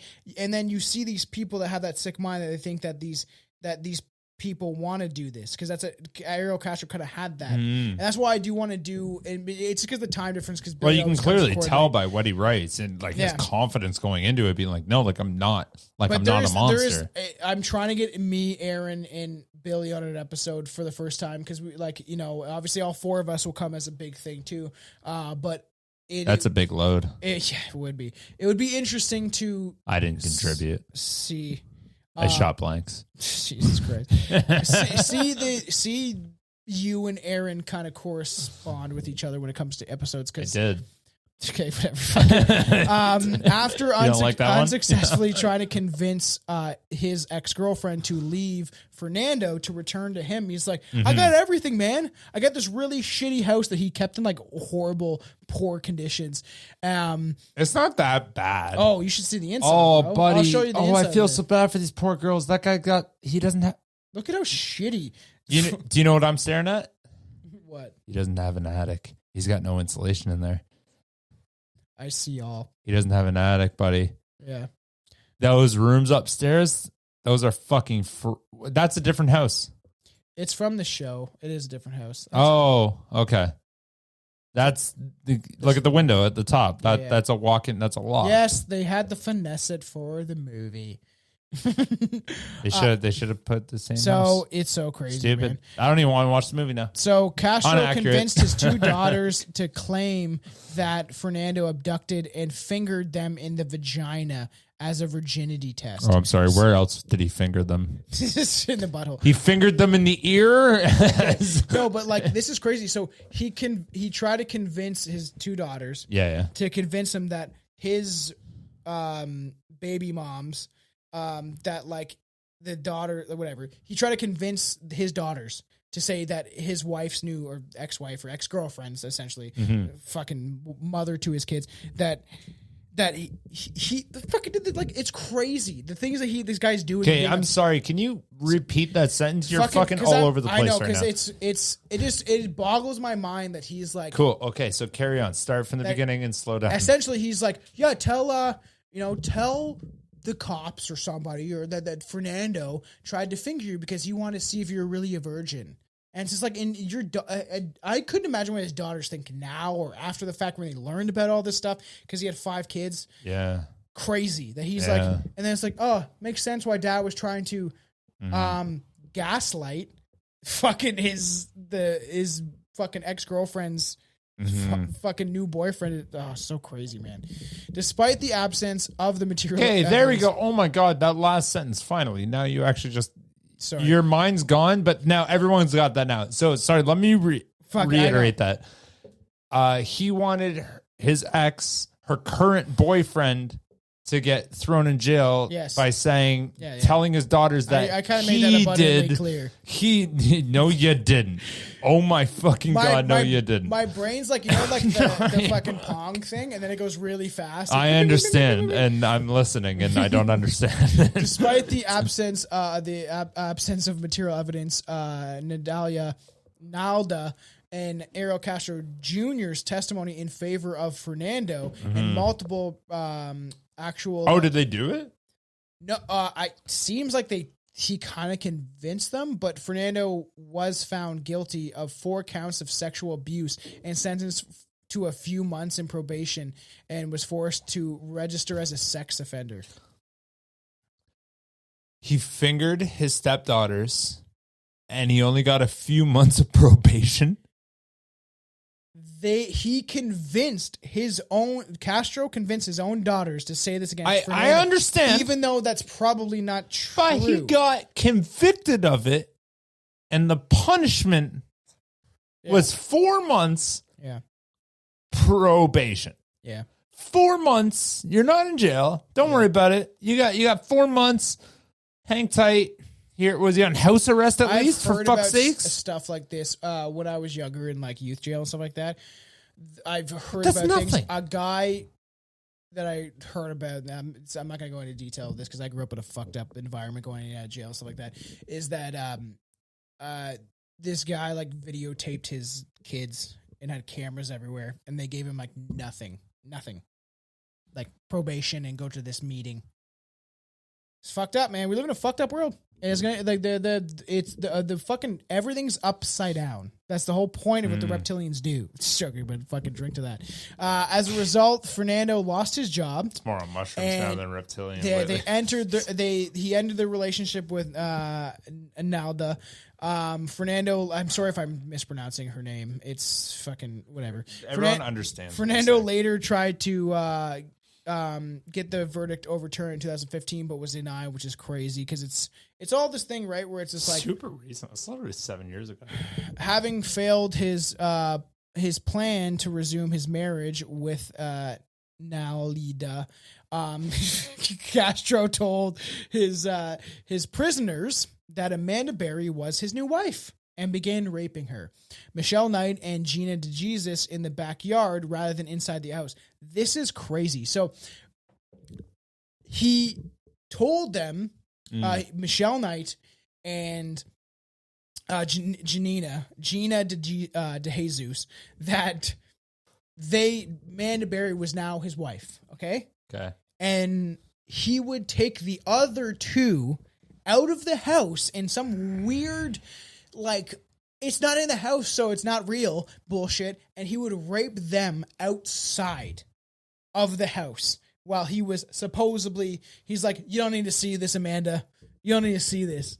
And he would like do this shit like fucking 5-6 times a day. Isn't the basement technically outside the house? Yeah. Is that fucked? Couldn't you just go into the basement? So crazy. He's like, we're going to go outside in the shed. And nobody saw it. There was neighbors that definitely saw it. Even in the movie, it shows that a guy's like, and she's like, Michelle Knight in the movie, she's chained in the backyard, and he's like, you have to, he's getting her to like, essentially fortify the room more, I think. Yeah. And he's getting her, Michelle Knight to saw stuff because she was like the older one and kind of like the protector of the had a other two. little bit of muscle. And, and she was mouthing like, help me to an old dude next door. I was putting out his garbage and he just fucking didn't care. The old dude probably had dementia. Fucking crazy. He's like, that lady looks like she's chewing on an apple. See, though neighbors saw chained women outside the house, nobody called the police. This is a fucking issue. If you're out there and you see shit, say shit. Honestly, it's fucking sick. You know what's weird to that too? This actually relates to literally about an hour before I came over here. I was just talking to a homeowner that told me they called the police over the fact that their neighbors had raccoons in their backyard. That's and crazy. I was like, because they were worried about their own kids. They're like, they're not taking care of these raccoons. And then they realized that Ontario has. Did you know? Do you want to hear Ontario's fucking law on raccoons? You know what's crazy? Yeah. This is a fun fact. This is my early fun fact. This is my fun fact. I was just doing it now. Okay. If a raccoon gets into your attic and has babies or is pregnant, you're not legally allowed to get rid of it. According to I'm not going to call my friend, but like my friends, I have a friend and his mom is very like, loves animals, feeds raccoons, possums. I've seen them like right next to the sliding door, like fucking full blown, like just hanging out, eating food. And supposedly in Ontario, a lot of them don't have rabies because supposedly they get treated and then put back in the wild. But it doesn't matter about that. They're worried about their kids, right? They're worried about the thing of physically attacking their children, not about giving them rabies. Yeah. And no, raccoons are vicious, man. Yeah. They're vicious fucking creatures. Chelsea sent me a Fucking video stupid of trash pandas. This kid, and he's like, I found this in the backyard, and it's like a fucking 8-year-old kid, and he's hugging the raccoon. Like, what are you doing? And the raccoon seems super chill. Well, some coons are chill. Don't you laugh at that. I know what you were laughing at. Don't you fucking laugh at that. It is weird, like, because I am connected to someone who they feed wild animals all the time, and I've seen them, and they don't seem that crazy. I've seen fucking possums right near the door. Their eyes are crazy looking. It depends, right? Like, you don't know if you're feeding them. You didn't have them for a sit down. You don't know if they're fucking hungry or not. Like, that's gonna depend on their attitude. And the thing is, these they're are not wild domesticated. animals. They're not domesticated. I do believe that these are wild animals that are just foraging for food, and we're destroying everything in nature. Well, even think about fuck this. We're turning this into a bit of a rant, but you're fine. Even think about other cultures. So I have a lot of specifically Indian people that work with me. Yeah. And the amount of them that are just petrified of dogs, like to the point of they're going to vomit when they hear a dog bark, is unbelievable. Because they're all wild back there. They're all actually a danger. Yeah. Here, you're not... If you get attacked by a fucking dog here, either you're an anomaly or you're a bitch. That dog's not actually out for fucking blood. There is a fucking down the street from me.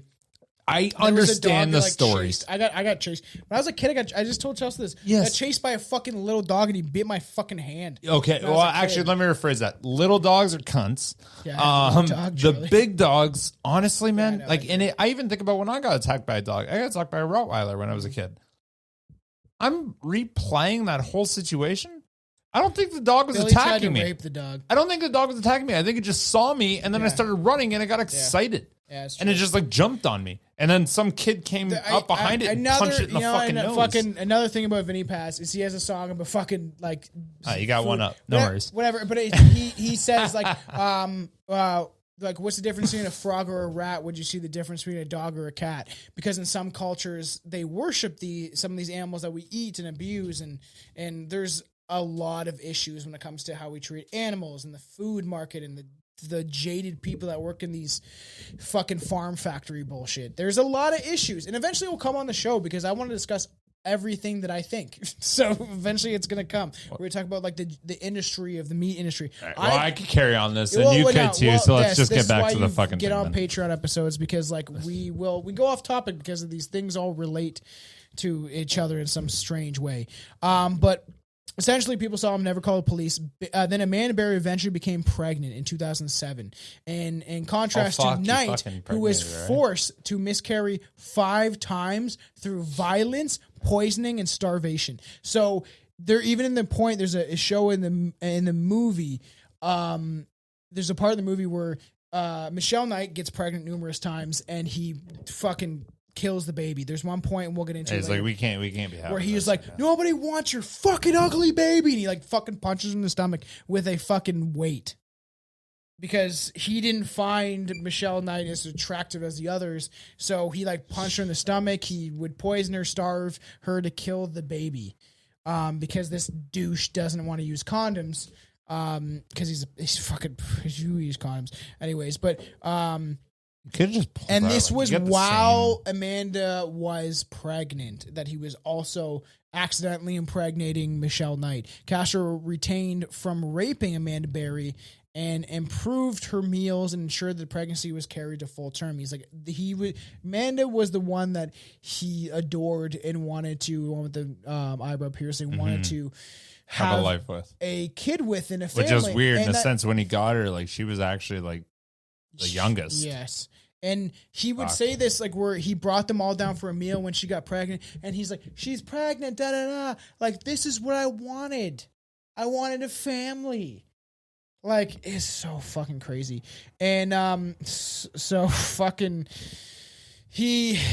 His initial intention was to leave the baby on the steps of the church after it was born, but as the time of the birth came near, he manifested his excitement about becoming a father again for the fucking 6th time, I guess this would be at this point.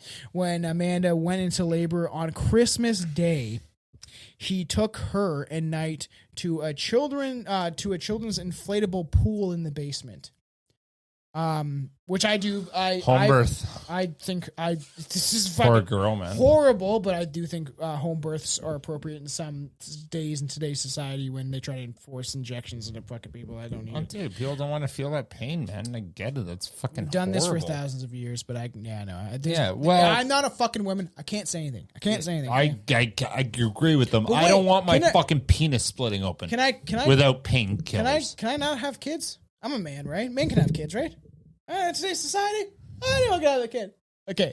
Biology just doesn't really make sense anymore, does it? So, told to the latter of the help, the former. He told Michelle Knight that she had to help give birth. When Castro You got to be the midwife. that the Holy fuck. baby was a girl and not breathing, he told Knight that he would kill her in the spot. Like, I'll fucking murder you if you this don't get baby that. didn't survive. Subsequently, Knight actually did CPR on the child and like patted its back and got to like it lived. And Wow. Amanda Berry named her girl Jocelyn. And in defense of Castro's insistence about giving her a Spanish name, is that a Spanish name? Jocelyn? Oh, I think he wanted to give it a Spanish name. Yeah, he said in regards to his consistency. And she raised and schooled her alone in her cell. That's what they called it, but yeah, pretty much. So fucking crazy, man. Like, we'll start getting into there's the house. Oh, I should have. Oh, they like did diagrams and everything in front of the show court. it on the Jesus video. Christ. This is the house. So Yo, that's a fucking decent house. yeah, so, Jesus Christ. to Jesus Christ. This is we're showing a video or a photo of what. Why are just the top reconstruction- 2 rooms painted? Because that's where they were staying. They're So essentially, if you placing see your eyes this, there. this is where in the pink room where Gina and Michelle Knight stayed, and then this was Amanda got her own room, lucky her, and they could hear each other through the walls and all this stuff. It's pretty fucked up. I love it. Look at that. There's stairs right up to the attic. They got a loft.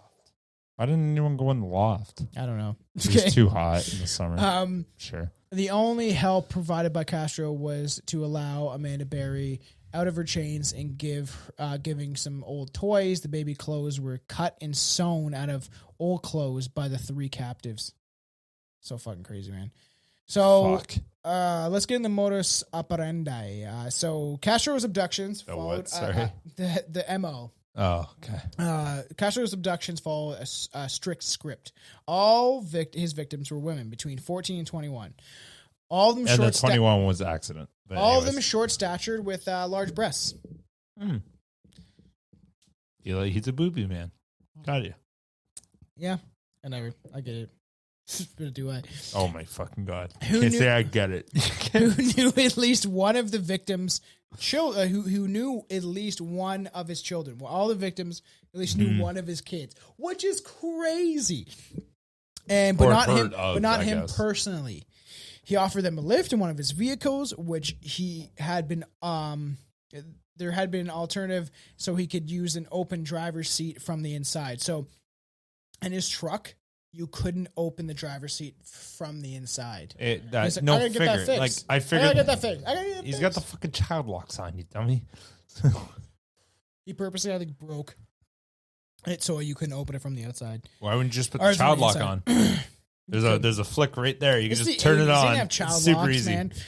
That's just joking. You just say the 80s? I'm kidding. His car was probably from the 80s. Oh man. Which he supposedly he did it on his own because it says he altered it so they couldn't open it from the driver's seat from the inside. Led them in the home under lock. some pretext. He would then masturbate and rape them. Once he was restrained them with duct tape and leaving them in the soundproof basement. The basement. Where did you get your list from? don't Where know did what I just? happened. I just heard that whole I last know. sentence like Mike Tyson. I know what happened, but like it was because it shows in the fucking movie. It's so fucked. That he's like he jerks off. It's like just give me a second, and it's just like, and then he leaves them down there. It's so fucked up, man. And masturbate onto them, rape them, and then restrain them with duct tape, leaving them in soundproof room, chained, gagged, and with a bike helmet covering their head. After some time, he decided that they could be trusted and moved them upstairs. Then he kept them in chains by the waist at all times in a padlocked bedroom with a hole in each door to spy on them. So he can make sure that he was always watching, like Santa Claus. They were given old clothes from Castro, fed fast food and leftovers only. Sounds like every Midwest home. Were forced to use plastic bin as a toilet and were raped 4 to 5 times a day. This guy's How is his dick not got chafed? the juice. How is his dick not chafed as fuck? Billy, what did you say on a prior episode? That women will get wet either way. No, but it doesn't matter. After you come that many times, like you're. It is kind of crazy that There's a line. How do you? That's and he must have been 15 so times a excited. day. It would be like In my peak I horniness, know. like I think I cap at like 7. And that was in like who is your dream high school. woman? Dream woman. Can't say that live. Why is it? I literally just found my dream woman in person. Okay, like I'm saying, someone that's a celebrity. No. This one's hotter. So crazy. Anyways, I was gonna ask, but you couldn't 4 to 5 times A through day whole for day. I could keep that up for like 3 days. It is crazy because he would host like their band would like go play at this just so shitty fucked. house and fucking play their stupid whatever Just have like mariachi locks bullshit. on the door and After each rape, he would throw small bills at them to maintain his belief that the sex was consensual. It's just like, here, he throwing loonies at them and shit. This is the state, so it's dollar bills, but essentially, I'm sure it was like $2. you lose a lot of momentum when it's a bill. You just like it just like floats through the air Yeah, like that. It's like fucking. I miss that it's hardcore consensual. fucking boom, fucking black eyed bitch. I wonder if that happens in Canada. If people throwing loonies at them and shit. Pick that up, bitch. Oh, it's a loony toss. You ever done that? They put the big cone in their vagina and you gotta fucking get it in the cone. I don't It's know. a As loony I get toss. older, I have a fucking weird issue with like even like I went to a strip club like 2 or 3 times in my life. I'm not saying you enjoy it. I'm saying you didn't know about it. I'm just saying no. I'm just saying that like the women that are like it's their body, their choice, da da da, and like men do it, so whatever. Like, but there's part of me that's like, is that just a reflection of our society? And these people didn't have. Tell me a stripper. Show me a stripper that's mentally fucking completely sound, had no trauma growing up, and lived a happy life and chose to do that. I met one. Did you? I've met one personally. I've met one. It's fucking weird, man. And again, that's literally the exact conversation we just had. She had a pure business mindset. She's like, no, I'm getting like, there's not anything I can do in the world that would get me any closer to my dreams than this right now. So And I was like, man. fucking, All right. and she didn't care. So I you was throw like, all right. bills at that much is fucking crazy. I actually didn't know that. They didn't show that in the movie at all. Which the victims could exchange for goods through a limited barter system. He's like, I gave you like $5 there a day. What are you gonna do? Do you need some food, diaper, or something? Like, you need anything? Use your bartering system.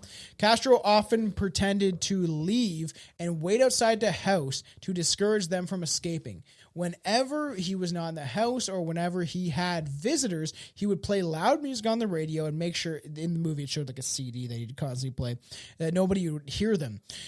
Could you imagine going over to this guy's house? There's a red flag. You go over there and like there's just music blaring 24/7. It's like just 3 guys there. And he's like, I can't hear you. And he's like, doesn't matter. Just enjoy crazy. it. So we're showing some of the images from the house. There's the chains they kept him in. Shit, eh? Fucking Fuck. crazy, eh? That's rough. I'm a sexual predator because he wrote notes, and that's probably the note that he wrote. I am a sexual predator. That's the note that he would have Wow. written when he had, I think, Gina. Fucking crazy. We'll show a little more later. But So fucking nuts, man. And so he would play the music fucking super loud, and if they captives disobeyed him anyway, they were savagely beaten, starved, and threatened to be killed with a 44 Magnum. He would allow them to interact with each other at times, but he punished them if they thought they were too friendly with each other. And it shows in the movie where Michelle Knight and Gina DeJesus are like listening to music, and Michelle, like, according to the movie, what's the movie called? You should watch it. It's on. I'm only an hour actually and a half. super curious. It's only an hour and a half. I It's might watch called it tonight, to be the honest. Cleveland Kidnapping. Watch it. It's actually a well done movie of what it could show with the victims. I do suggest people to watch it because I think it did a fairly good job. And they're like jumping on the bed, and they're Michelle. I give her credit because she did try to be like, we're getting out of this. She was the oldest. She was like, we're gonna fix this shit. Like, we're gonna get out of this stupid bullshit. Like, he has to, like, karma has to come for everyone, but, like, that's why serial killers a lot of time, right? They'll be like, instantly, how do I have no evidence? I killed him, and I fucking bury them somewhere, right? Or so Castro also turned Amanda Berry and Gina DeJesus psychologically. He tortured them psychologically by making them watch TV reports on their own disappearances and hanging their missing posters on their cells. It's funny we always call it a cell, but their room. But it is a cell. It's a captive cell. While Knight was taunted about how nobody searched for her. Which is true in a lot of cases of people that are over the age of 18 or whatever, and they go missing. It's like, wow, they chose to run. They run away, and this has happened with so many serial killers. At one point, he made Knight dig a grave. Hitting your mic. He made sorry. At one point, he made Knight dig a grave in her backyard and tried to strangle her, but he couldn't bring himself to do it. Try to kill her, but she helped in the house and stuff like that. She was like, kind of like. I don't know. To me, I'm in the way they portrayed it, even in the movie, because I'm bringing it up because I just watched it recently, and it does, I hope, show what it was like going through it. And it seemed like she was kind of the mother figure. She would help him do things. As Jocelyn, Amanda Berry's daughter and Castro's kid, which is fucking crazy, grew into a toddler, became more aware of her surroundings. Castro forced Knight and Gina DeJesus to take the names Juju. He renamed them After Jubes candies and Chelsea. I really like Jubes. Yeah, that's her name now. Gina was named Chelsea, which in the movie he calls her like Chelsea. Like, I watch it tonight. It's a good representation of how this case went, and because I heard the movie and I was like, why is he calling her Chelsea? That's weird. That's not her name. Respectably, he allowed Amanda to keep her real name. He took all the chains out when or off, I guess, when Jocelyn pulled Knight's chain one day and asked, Juju lock? I'm just fucking crazy. This little girl's like, why is this connected to my aunt or whatever? Afterward, he also allowed them limited movement through the house, but also under supervision. So this is years later, right? Years. It's like 10 fucking years where he finally was like, he would let them have some freedom. And then if they ever try to go against it, he would flip on them, which is psychologically smart when it comes to captives, like what they do at torture. Like this guy's not dumb, man. This guy's got his game plan. I wonder if he read books. I do really wonder if, like, because as far as I know, I looked into stuff about this, and there's Michelle Knight has been on Dr. Phil numerous times and stuff like that. Chelsea remembers when this came out. Chelsea's like fascinated by cases like this. A lot of women love this true crime stuff because it's fucking crazy. Hey, you guys are fucking nuts. Afterward, he would allow them limited like fucking visitations throughout the house, whatever. When Jocelyn was 4 years old, I'm gonna kill you if you hold your mic with your hand again. When Jocelyn was 4 years old, he started taking her out of the house and would introduce her to relatives as either his granddaughter or his new girlfriend's daughter. Openly. Because once serial killers or these type of dudes, these psychopaths, they get too comfortable, right? They're like, yeah, like she's at this point, like, yeah, and like sometimes you're getting outplayed. I can see that. Whenever people asked why they never saw them with their mother, Castro said she was busy. And in the movie, it shows that he does allow Amanda they go out for walks. But if you're in a state of fear, right? Yeah. You don't want to leave your house. The government proved that people in a state of fear over a sickness, you will fucking do crazy things and comply to crazy things. So when Jocelyn complained about all the doors in the house being locked when Castro wasn't there, he unlocked some of them. And on May 6th, 2013, Castro forgot to lock the large front door through the outer storm door. Though the outer storm door was bolted, Amanda Berry took her daughter and started banging on the storm door until she alerted neighbors. Angela Cordio and Charles Ramsey. And let's play Gordon Ramsay's brother. Let's play a clip from this. Oh, cool. Yeah, play a clip. Hey, Charles, let me talk to you. I'm talking with Charles Ramsey. He's a neighbor.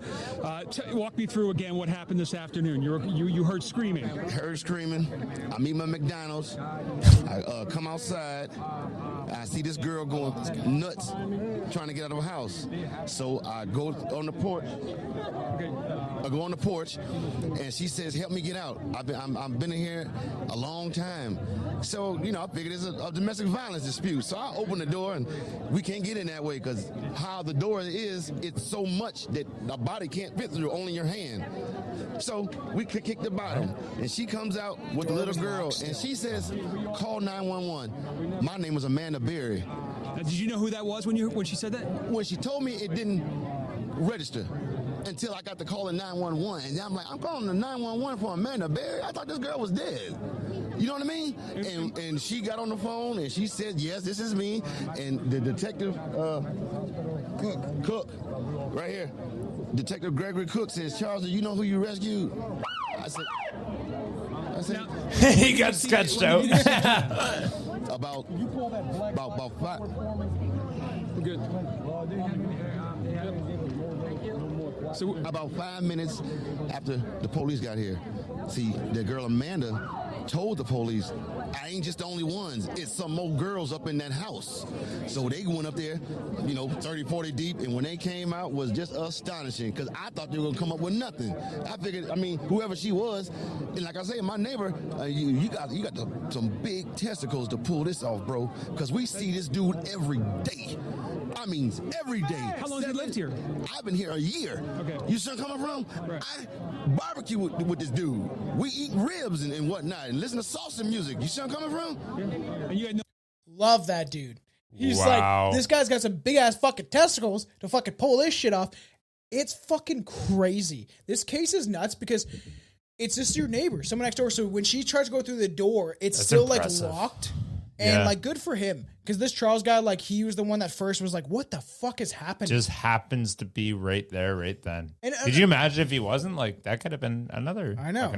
Because he would have caught on to the shit that the door was all fucked up when he came home. He's So like, "Oh, you were crazy. trying to get out. You would have been back to square one." Yeah, so you could still that guy, be there Charles if he wasn't Ramsey there. kicked the storm door repeatedly until he made a hole, allowing Amanda Berry to crawl out. She called the police, another neighbor's house, and they rescued Knight, Gina and DeJesus, who have remained inside, and then they escaped, and they believed it was another test by Castro. Because when the cops came in, it shows in the movie, I fucking watch it tonight, it's good, and it's like she's like she doesn't know if it's the cop or Amanda Knight. They're scared. Yeah. They think Michelle Knight is telling Gina to hide because she doesn't know if he's going to do something or if this is another test.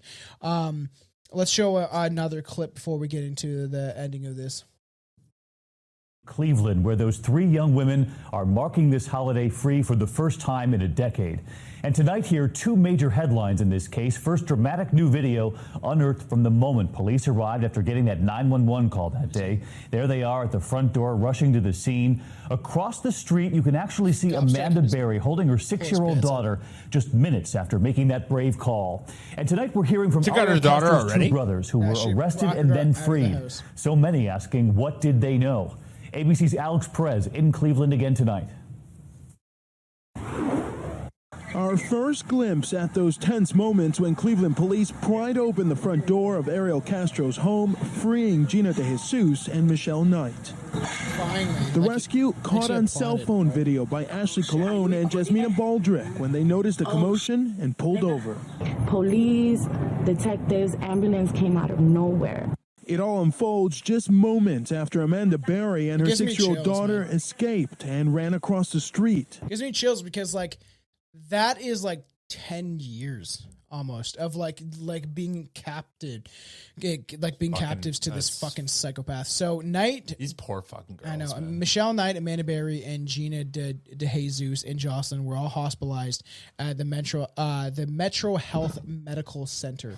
And we're just going to show quickly some of the images of where they were held and these fucking... He always got his face there, eh? Yeah, piece of shit. That's his backyard. His backyard was disgusting. Like, just like filth everywhere. And the neighbors saw the shit and... This guy was a school bus driver? School bus driver. And that's what's crazy. Is like, these people hide in plain sight. They're priests. They're politicians. They're fucking judges. They're lawyers. They're like, these are people all are, and this is just scratching the surface when it comes to how sick and sadistic people are in this world. On the same day, Castro was pulled over by police and arrested in a parking lot. He was accompanied by his brother, Onil. O-N-I-L. How would you say that? O-N-I-L. Onil? Only? Only. See, when I hear it, I'm always like, fucking pronounced it so wrong. Who was arrested for unrelated offenses? He was also doing fucked up shit. Among with his third brother Pedro. Jesus Christ. Of course it is. I saw interviews of his brothers, racist. And even Chelsea was like, "What? His name is Pedro because he's from Mexico. My name is Thomas because I'm a fucking white English dude. This is fucking who gives a fuck." But like, they even Chelsea was like, we watched the interview, like we watched some stuff on the because they've been on all of them and been on Dr. Phil, and we watched some of it, and Chelsea's like, yeah, they didn't know. Fuck off. Like his brothers must have saw something. That's fucking and terrifying, just did man. nothing. Did nothing. Fucking look at this fucking piece of shit. We're showing a picture of fucking Castro. Fucking Ariel Castro. Please. We'll show some videos. Don't give me guilt. Oh, actually, go back to that. Look at the lawyer on the left. He's like, "You're dead, motherfucker." Yeah, you. He's like, and the lawyer on the right's like, "I think I'm your lawyer, and we're fucked." So while in custody, Castro insisted that his brothers had no involvement in his crime. He confessed in much of the way he had the note earlier, years earlier, recognizing the fact but deflecting responsibility from himself, portraying himself as a victim, and blaming law enforcement's poor work and the victims for their own situation. You would have caught them earlier if you looked into these cases. 2 days after his arrest, Castro was charged with 4 counts of kidnapping and 3 counts of rape.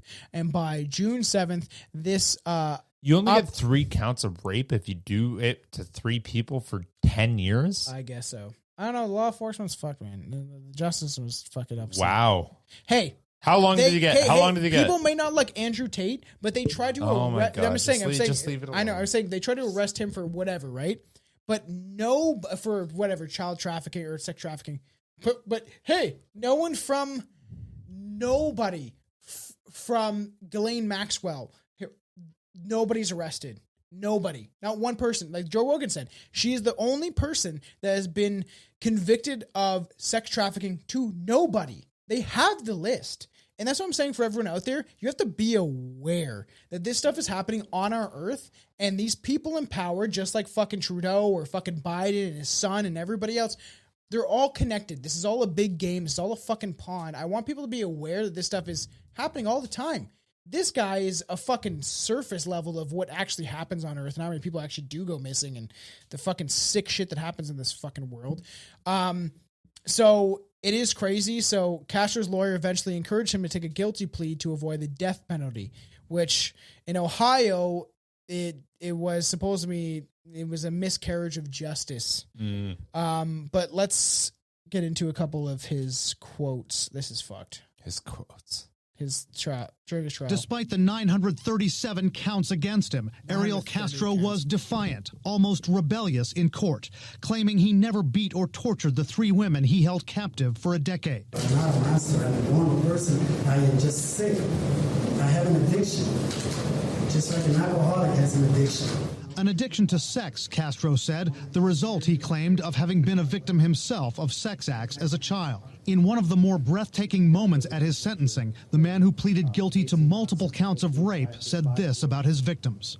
Most of the sex that went on in the house, and probably all of it, was consensual. These allegations about being forceful on them, that is totally wrong. Because there was times that they would even ask me for sex, many times. A staggering claim balanced against photos the prosecution revealed in court. Chains, ties, even a motorcycle helmet that police say was placed on at least one victim when she was sexually assaulted. A door rigged with an alarm clock to signal Castro if someone was trying to get out. Showing a model of his home, officials said he'd reconfigured the house to keep the women hidden. Even with the presentation of this huge trove of evidence, Ariel Castro was still bold enough to interrupt the judge several times. This exchange was over the aggravated murder charge. There was never no evidence of me murderizing a fetus. That never happened. So he says that because he fucking beat Michelle Knight to not have the kid, that it was he didn't do that. It shows that out of all the people we've covered on this podcast, I don't know where he got that story, but that wasn't me. Isn't that crazy how he's like, it was consensual? It's consensual. Like, isn't that fucked up, dude? And it's fucked. So we'll get into the ending of this, but so Castro was subsequently sentenced to life in prison without parole, plus 1,000 years. And there's always, there's always to me that, like, even with Dahmer and stuff like that, the Dahmer sentenced to 900 years, whatever. In prison, it's like, I get you're trying to make the point that they're just saying horrible, but like, he's not gonna live fucking 900 years unless he's a fucking reptile. Like, yeah, you could just literally go and you're now sentenced to live entire life with life in prison with 0 chance of parole. The plea deal also required the demolition of Castro's house, which it is crazy. Good. It is like, and we've talked about Paul Bernardo. People, they demoed it, right? Yeah, and people, people are fascinated by the Paul Bernardo case, and I think we did it justice. Yeah, because you know, after all that shit, like, somebody's gonna want to bargain, and then you're like, oh, maybe I'm also fucked up. I know this thing's already booby trapped. So a month into his sentence. We'll let him talk one more time. But this is also, I think, this is the clip of Michelle Knight talking. Ariel Castro, I remember all the times that you came home talking about what everybody else did wrong and act like you wasn't doing the same thing. She's a little you person? At least I didn't kill you. She's really short. She's a little person, buddy. 11 years Look at her. My life away, and I have got it back. 11? I spent 11 years in hell. 11 years. Now your hell is just beginning. I will overcome all this that happened, but you will face hell for eternity. She is it gave me chills. That gave me chills because she's an incredibly strong woman. She's literally enduring. You know, it's weird too, and I shouldn't be hung up on this, but I didn't realize she was a little person. Short. She's very short. She's a dwarf, buddy. Yeah, she's very. That's not just a short person. She's a dwarf. He thought she was 15. Younger. Yeah. Oh, okay, that makes sense. It's crazy. Fuck this fucking piece of shit. Honestly, it is crazy because it's gonna get darker on this podcast. There's more shit coming that is gonna be extremely dark. There's one specific case, the Holly Jones case, that I've wanted to talk about since I was in law class, and it's fucked. I know Holly Jones in Toronto. Yeah, that's the guy that cut up the chick and put her in body bags all around Toronto. It's fucked. I learned about this in law class. Yeah, you do. I'm familiar with the local geographical ones. So those are always the ones you hear. He got they demolished his house, and then guess what he did? Castro used his bed sheets to fucking hang himself in the cell because he's a fucking coward.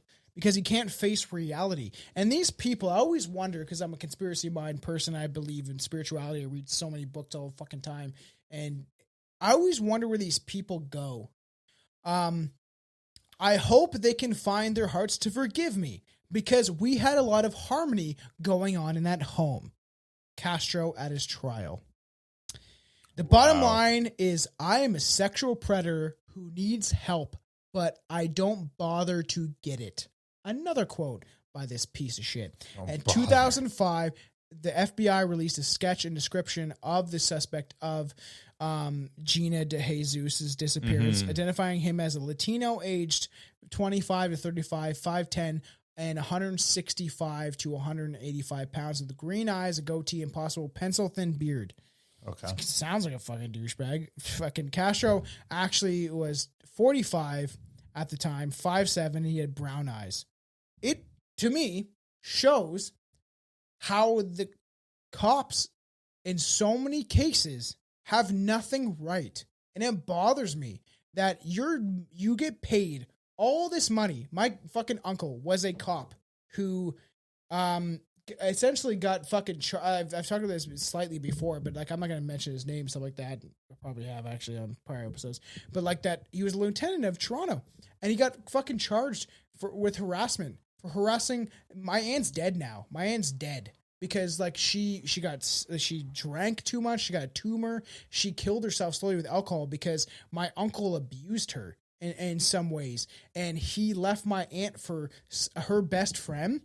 And then her best friend charged my uncle with essentially harassment. And I heard this on CT Talk 1010 Toronto. Fucking, I've said this before, but like I'm not gonna say his name because I've said it before.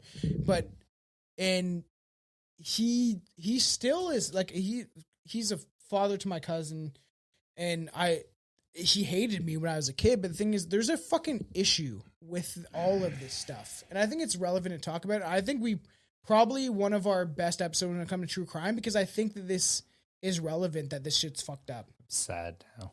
You'll be fine. I'm all sad. In 2005, now. the FBI, experts rejected Castro's claim that he committed the crimes because he was sick. Jim Van Allen, the former director of the Ontario Criminal Profiling Unit, described Castro as a sexual sadist and likened him to Paul Bernardo. Because we talked about this too, how Paul Bernardo was very much like, I'm fucking sick. And we talk like in it fuck you. Fuck all these fucking people. Castro was a typical psychopath. He was very arrogant, had no empathy, had no remorse. That's the biggest thing though, too. Like they are sick. He was That's not incapable of taking responsibility for his own actions. Yeah, it's not a defense. No, it's not. And the thing is, but you are sick. You are absolutely right. Yeah. That's not a defense, though. I'm glad that it was someone from Ontario that actually fucking coined that. That said, like, he's sick. And the thing is, we talked about this on prior episodes and stuff like that too. But like how someone that from Ontario coined what? That essentially a criminal profiling unit from Ontario. Said he's sick. Described Castro as a sexual sadist, likened him to Paul Bernardo. Oh, okay. You know when like Paul Bernardo, even is like today, he still exists and still lives. And Paul Bernardo's not dead? No. I thought he was dead. No. And he has, and if you'd like to, when we do our, this is why you subscribe to Patreon, when we talk next week, and we do an episode, we should talk about how the fact that like this dude like doesn't care. Or he's still in jail. Every parole meeting he goes to, he's like, I don't know what I did wrong. It's just like, you know what you did, dude. Because he kidnapped people, but he killed them, right? Mm-hmm. And to Mary Ellen O'Toole, Castro was a typical psychopath, arrogant, no empathy. He took no responsibility for his actions. Mm-hmm. And that's an issue. And yet he appeared to live a normal life outside. An unnamed prison psychiatric psychologist diagnosed him with narcissistic personality disorder with antisocial features, but also knows that Castro was somewhat fragile in his self-esteem. Okay. And it gets sad. It's going to happen on these episodes, but like, this is the world we live in. Yeah. And I do think we did this justice because this is fucked. And it's crazy how we started this podcast doing stuff like this. Fuck this guy. I'm very glad these women survived and made it out of this shit and can kind of build their lives from the fragments that they have to build back. You know? It's tough. Yeah. It's a fucking tough hill. It is. And they will do it. And we're proud of the women out there that are able to beat this sort of thing. And like it, and honestly, you know what's weird? Actually, sorry, I'm going to cut you off a little bit. We're actually being genuine right now, but anyone that cares about this, long stop listening. When I wasn't. Now, I don't think you're generally right. I think people will enjoy this episode for what it is, because I think that me and Billy have touched upon true crime for so long that it becomes a thing where, like, okay, we're going to joke about how ridiculous some of these psychopaths really are, but I do believe that talking about this stuff contextually it makes sense to be able. I love true crime. I love being able to dissect this stuff, and we're going to get into darker shit on this podcast. And I really like doing, it sounds fucked, but I like doing this case with you specifically, because I talked for fucking 3 hours with Aaron through a thing where I could see him. But when me and you were together and we're talking about this, it is a little different because we're together talking about these dark crimes. Gay. Before we used to, yes, it's super gay. But we used to drink fucking 26ers and talk about this stuff. But it's dark. Anyways. You got a fun fact? You got anything that's kind of like lighthearted before we end this? Yeah, Come I was on. actually just thinking about it, and I decided that I'm probably not going to do my fun fact on this one, because you know what, this shit's shitty, and This shit's shitty. This shit's shitty, man. Shitty. This is not like this is not one of them clean poops. It's one of them fucking messy poops. This shit was a messy poop. Are you ready to be there for sure? Like Tori Stafford. And I already know that story, so cool. Yeah, I'm fine with that. Okay. Yeah, I already know the story. This just sucks because I learned about half of this shit half of the time, and yeah, I understand. You're waiting to say your sentence. There you go. There's people that love you. Honestly, I do. No, it's fuck great. off. No, This is it. No, I love you guys. This is a great okay. episode. We all Take love each care. other. I want to say one thing. The fans What's your thing? genuinely love Billy. I've had people ask for, like, there's people that genuinely love you and your reactions towards stuff. It is true. And that I've had people like comment and ask for like more Billy kind of shit. And it's just because I think that this was the heart of Strange Brew. I love Aaron. I love fucking Anton. But this is the heart of our show, is me and you doing this stuff. Gay. Whatever. I love you, and I hope you don't kidnap fucking 3 women, but I love you to death, dude. And I think the certain topics like this is important for me and you to do, because we both come at it at this direction of like, hey, we weren't there, but we also take solace in what the fuck happened, right? You know what I mean? I think everyone got that, and I love also everybody. we're done boasting each other. Yes. This is a great episode, and you know what? Fucking. Here's my fun fact. I got a good fun fact. Go ahead. Do it. All right. It's time for Everybody Love Everybody. Are you ready? Billy's fun fact of the day. Don't kidnap people.